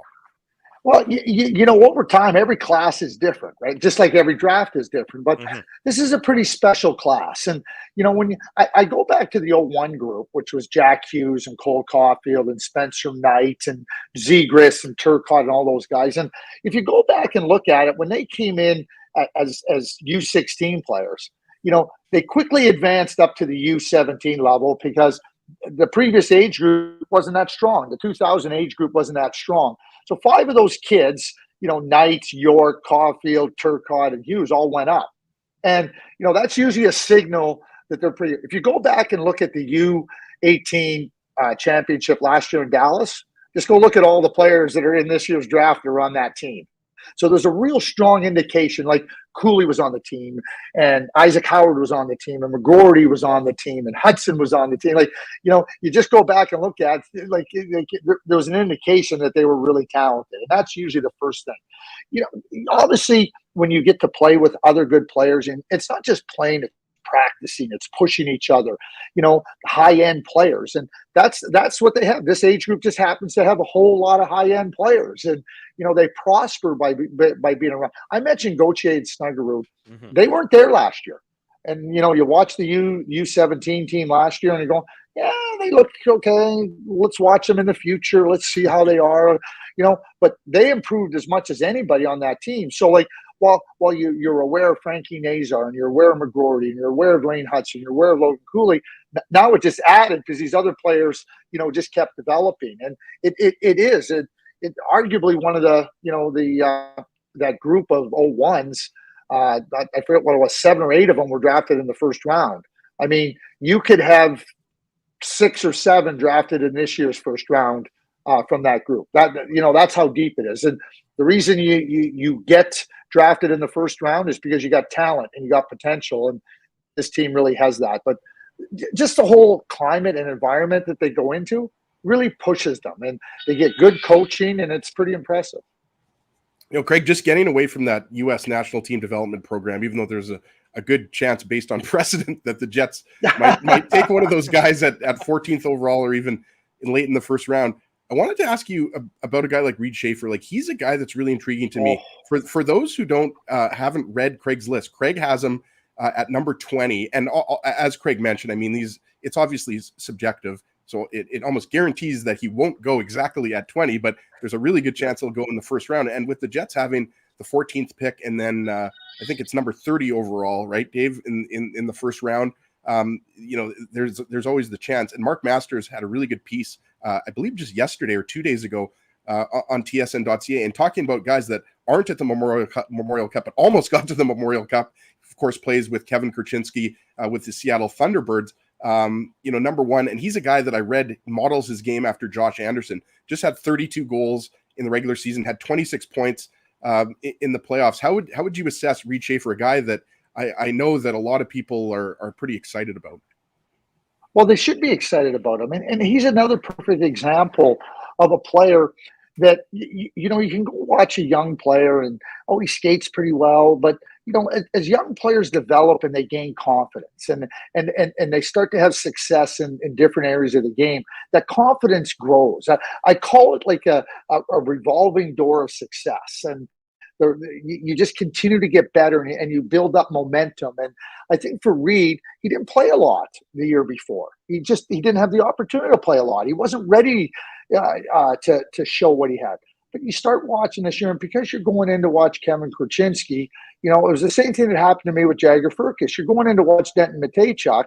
I didn't know Jagger Firkus before I went into the fall. I didn't know anything about him.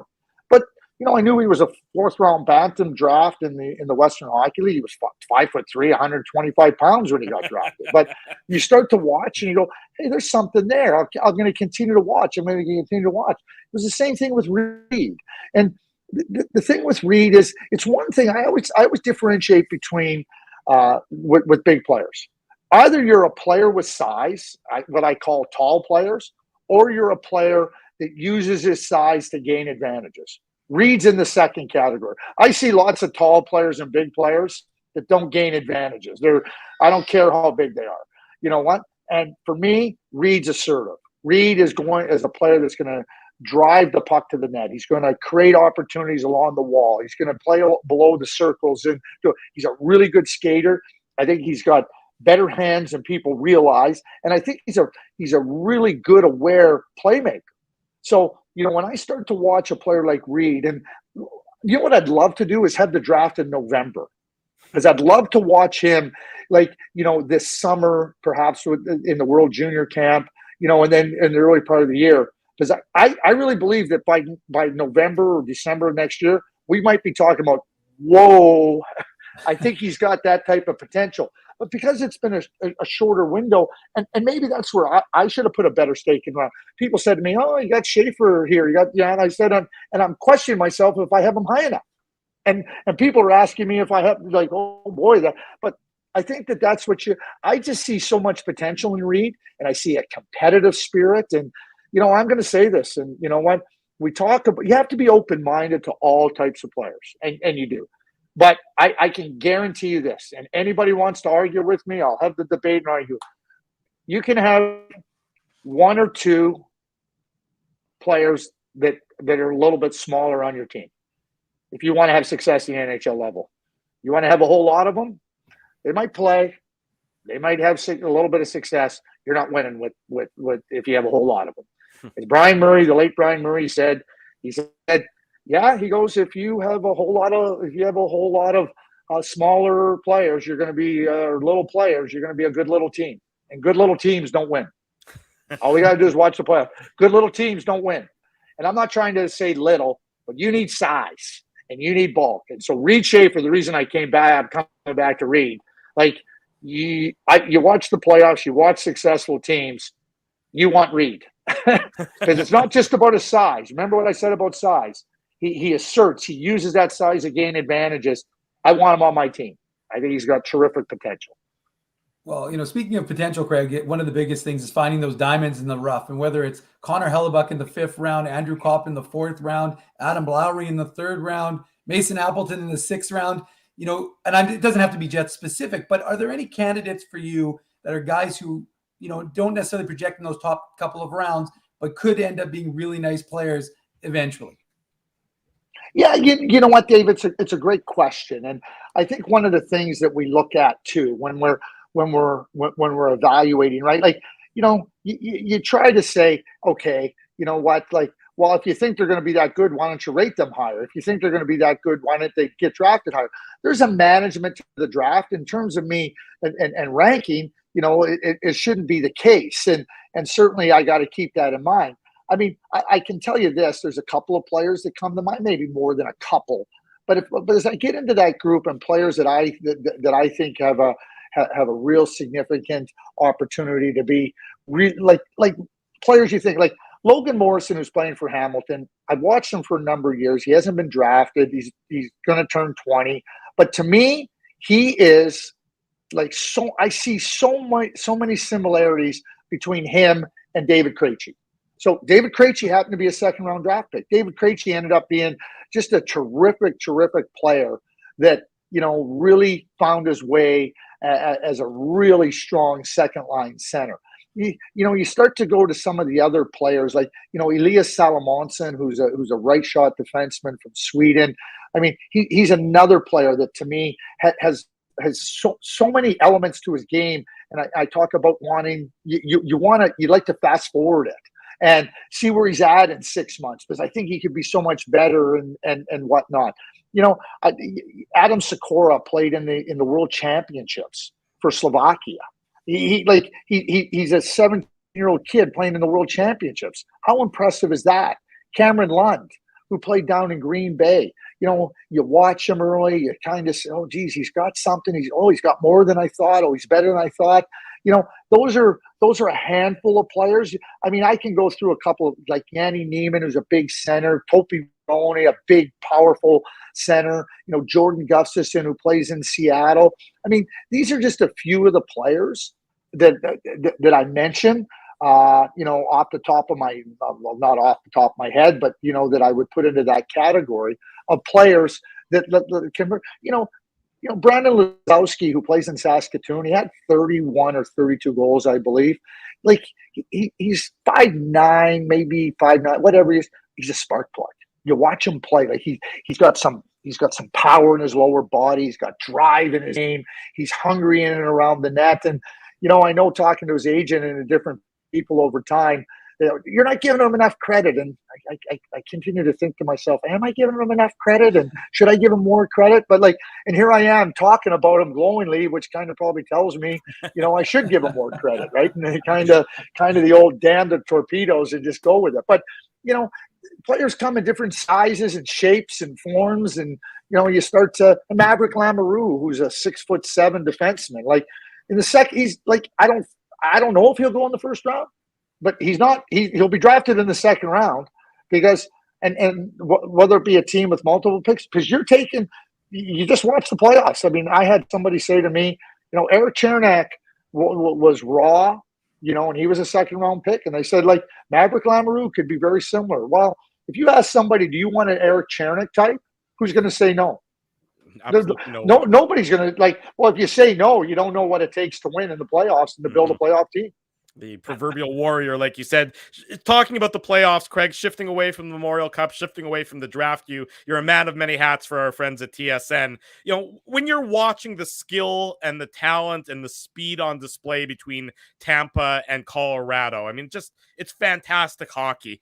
What is the first sort of thoughts that are going through your mind when you're watching, just from a fan's perspective or from an analyst perspective, the talent that's been on display throughout this series? Well, years ago, and maybe 15 years ago, you go and watch young players and you go, oh, skating. Okay, good. Skating. They have room to improve. Honestly, now, if you can't skate at the levels below the NHL, you're going to have a tough time. You're going to have a tough time. You have a lot of runway to make up, because skating is the home. I don't even put good skater anymore. It's like outstanding skater, second tier skater that like good enough, quick but not fast. But like if you're not a good skater, you're having a tough time with me. And it's not about speed. So you got to be able to process the game. You watch how fast these players. It's not just skating. It's how quick they can make plays, how quick they can transition, how quick they recognize opportunity. And you think about that winning goal on Friday night in Game 5. I mean, that play gets stretched all the way up the ice. Stamkos up to Kucherov, and they work it in the offensive zone, right? And then, just go look at who was on the ice for Colorado. And the Tampa Bay Lightning broke them right down. Palat opens up. There's the winning goal. We got game 6, right? That's how quick you got to be able to think. And if you watch the Colorado players after the goal went in, they're all sitting there going, like they knew they'd been taken advantage of. But that's what skill does to you. And the good players learn from it. And you're trying to stop it. You're not trying to feed an attack. Like, you got to be able to skate and you got to be able to process. And if you don't compete, forget it. You got no chance. I don't care how skilled you are. If you don't compete, you got no chance. And, we've seen it through the playoffs. Just go look at the non-playoff teams. They got a lot of work to do. Mm-hmm. Everybody talks about the East and everything. There was all 8 teams in the East had 100 points. The teams that weren't in the playoffs, we can talk about the Islanders. There's an outlier here and there, but 7 of those other 8 teams, they weren't close to the playoffs. Mm-hmm. They weren't close, and they need to do lots of work to get close. And that's what I think when you're watching it. And it's the conference finals. It's the first round. Like, think about Tampa Bay and Toronto. Toronto goes out in the first round of the playoffs. Mm-hmm. Toronto's a good team. Like, it's not like Toronto's not a good team, but that's if you're those other teams. I'm not talking about if your team's outside of the playoffs and you're watching this, you better see what the template looks like. And so when you're watching the young players, they got to get their pace a little bit higher. They got to understand that things happen a lot faster. But if you don't have it at this level, at a level a cut above the other players, what you think you're going to be able to just go translate it at a cut below this, at the levels below the NHL, make it to the NHL? Good luck. I'm not putting I'm not putting a penny on any of those guys. I'm just not. Craig Button is TSN's Director of Scouting. Craig, it looks like it's a beautiful day behind you in St. John. We'll let you enjoy it. Thanks so much for joining us this morning. Always enjoy speaking with you about the upcoming draft, Memorial Cup. We'll do it again real soon. Be well. You guys be well too. And I say this to you all the time. I just enjoy participating with you guys. You guys have great passion, and the Winnipeg hockey fans are really lucky to have 3, not just passionate people, delivering, their views and perspectives, but knowledgeable people. So thanks for having me. We try, Craig. We appreciate that. Thanks so much. Craig. Be well. There he goes, Craig Button joining us. We'll take our final break. We'll come back and wrap up this Saturday morning edition of the Illegal Curve Hockey Show. Don't go anywhere. Drew, Dave, Ezzy, and all of our friends. Saturday morning, it's the Illegal Curve Hockey Show. Keeping Winnipeg laughing for over 30 years. Rumors, Canada's longest running comedy club, bringing you the biggest laughs from the best comedians on the planet. Jerry Seinfeld, Chris Rock, Jon Stewart, Dennis Miller, Brad Garrett, the greats, and all the up-and-comers too. When was the last time you laughed out loud? Make it a great night out with friends, or book your office or birthday party. Even a fundraising event at Rumors. Get all the details and dates on upcoming shows at rumorscomedyclub.com.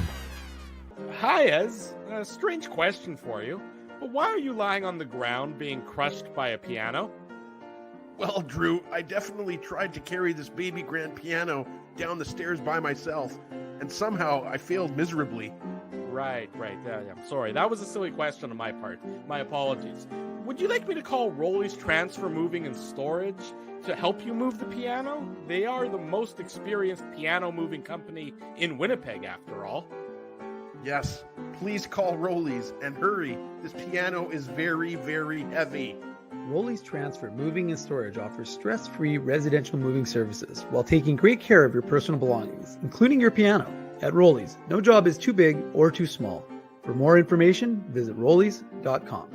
Hi, it's Drew from Illegal Curve here. Selling your home can be stressful, but it wasn't for me. Thanks to my friends at Zappia Group Realty, they made the process so easy. My home sold within 48 hours and with multiple offers. Zappia Group Realty took care of everything with their exquisite customer service and attention to detail. If you want to sell your home for more in less time, get started by talking to Frank and Mauro Zappia of Zappia Group Realty. Online at zappiagroup.com. Hey, it's Aaron from Bernstein's Deli. That's right, Ezzy. I'm the guy who makes all your sandwich dreams come true. So when you think Illegal Curve, what comes to you? How about juicy chicken schnitzel, grilled salami, fried onions, melted cheddar cheese, and honey mustard on toasted thick-cut city rye bread? Man, Man, that's like the holy grail of sandwiches. And so it shall be known as the illegal curve sandwich. The illegal curve sandwich. Try it today at Bernstein's Deli. Find us at Corridon and Lanark or online at bernsteinsdeli.com. Hey, Drew. Ezzy, whoa, what a smile! Yeah, I got my crowns done at Linden Market Dental Center, and they whiten my teeth. I see. They're so bright that every time I smile, they go... We have hockey tonight. Do you have a mouth guard to protect those pearly whites? I sure do. Whoa, they even ting through the mouth guard. Linden Market Dental Center covers all your dental needs from restorative to cosmetic dentistry and will fit you with a sports guard for that active lifestyle. 877 Waverly. See lindenmarketdental.com. So you're a pizza person, you married a wing person, but somehow your kids are salad people.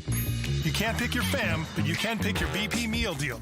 Starting from $18.99 for takeout or delivery at bostonpizza.com.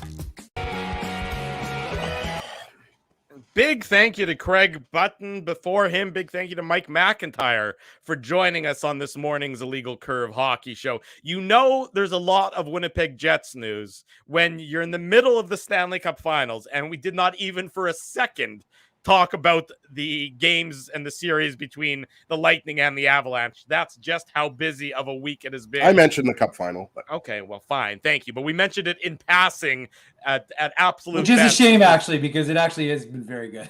It is. It's been a I was fantastic texting with former IC member Richie yesterday watching that game, and the speed and skill really is incredible. And that's all you can really ask for, right, boys? Like, I mean, some people are pulling for the Avalanche. Some people want to see the three-peat. Yeah. I think the Avalanche are going to close it out in Game 6 personally, but as you guys know, my guarantees mean F all. Yeah. So, but I mean, I expect like Connor McDavid. Nathan McKinnon did not have a good game last night, and I don't think that's going to happen again in Game 6. So good on the Lightning for forcing a Game 6, but I think this one's going to be over tomorrow. It's been absolutely just some of the best hockey you're going to see. And it goes, as Craig was saying, it goes to show you how far all the other 30 teams are from the Lightning and the Avalanche, just in terms of the skill and the speed and the talent that they have on display on a regular basis. And that was offside, but I mean, that was so long ago. And I mean, I'm talking about Game 5. Pardon me, I'm talking about Game 4. You talking about the too many men? Or are you talking about? Or... Sorry, too many men. That's what I meant to say. Yeah, I was gonna say offside. But I mean, it was too good of a story, boys. Nazem Kadri coming back after the injury and everything like that. But look, the referees missed it. They're human beings. That's true. And here we are, like waiting for Game 6. So it doesn't Marian matter anymore. It was too many men. Marian Hossa is sending his regards to Corey Perry because he's hoping that he will no longer have the distinction of almost losing 3 Stanley Cups in a row. Yes, exactly right. As Hossa was bouncing from where's it, Detroit and Pittsburgh. Pittsburgh, and then he wanted for Chicago. That's right. There you go. Exactly right, Dave. It's going to be, I mean, who knows what the week has in store for the Winnipeg Jets. If it's anything like the week before, it's going to be a busy one. IllegalCurve.com. That's your home. Woo! You know that's where all your latest Winnipeg Jets. I'm not going to lie. Pop-up show, boys. I'm not going to lie to everyone. I'm fairly certain I think it was Noah in the chat. There's some interesting tidbits from the 32 Thoughts podcast that was released today. So trust me, I am going to be doing this getting our podcast going, and I will be getting up all that latest information from Elliot Friedman, Jeff Merrick. We'll have a transcription of it that you can read their thoughts on the Winnipeg Jets right after this show. There you go. Dave M's got that in store. Big thanks to everyone for joining us in the chat, as you often do each and every week. If you haven't already done so, smash the like button, subscribe to the YouTube channel, tell your friends, tell your family. The place to be every Saturday morning is the Illegal Curve YouTube channel, and all week long on IllegalCurve.com. Big thank you to all the sponsors of the show who make it a possibility. Rumors Restaurant and Comedy Club, Linden Market Dental Center, Zappia Group Realty, our friends at Betway, Bernstein's Deli. They're closed for renovations right now, but they're going to reopen real soon. Just build up the anticipation so you can get your Illegal Curve sandwich. I bought 300 pounds of salami, so I'm good. There you go, Boston Pizza. But what are you going to do the week after, Ezzy? That's only good. That's only going to last you for a week. He can freeze it. He can freeze it. That's a good point. Yeah. No, he's going to eat it in a week. Dave, is what I'm saying. It's already gone. Yeah. He needs more salami after that. I just made one big lumberjack sandwich and just used all of it. Boston Pizza, Seagram's, Ezzy, Naomi's in the chat. She's saying we have to finish it off. Rolly's transfer, Grid. Yeah, well, she took the kids to the park, and I think Ruben may have lost his shorts or something like that. So I think I have to go parent. That makes him a true Ginsburg. Support these fine local businesses because of their continued support of Illegal Curve Hockey. Thanks to everyone for joining us. If there's news between now and next Saturday, you might see us in a pop-up show. Trini KP wants a 3-hour show. I wanted a 3-hour show. There's so much to talk about. Well, unfortunately, our wives aren't down with that. So we even Larry, 2 hours is not enough. Yeah, Boy, that's a hard no from Naomi and Laura. So there you All go. right, well, you might see us during the course of the week, but illegalcurve.com, regardless, is your destination for all your latest Winnipeg Jets news. Big thanks to everyone for joining us. For Dave Minuk, for Ezra Ginsburg, I'm your host, Drew Mindell. If it's Saturday, it's the Illegal Curve Hockey Show live on YouTube and all of our social media platforms.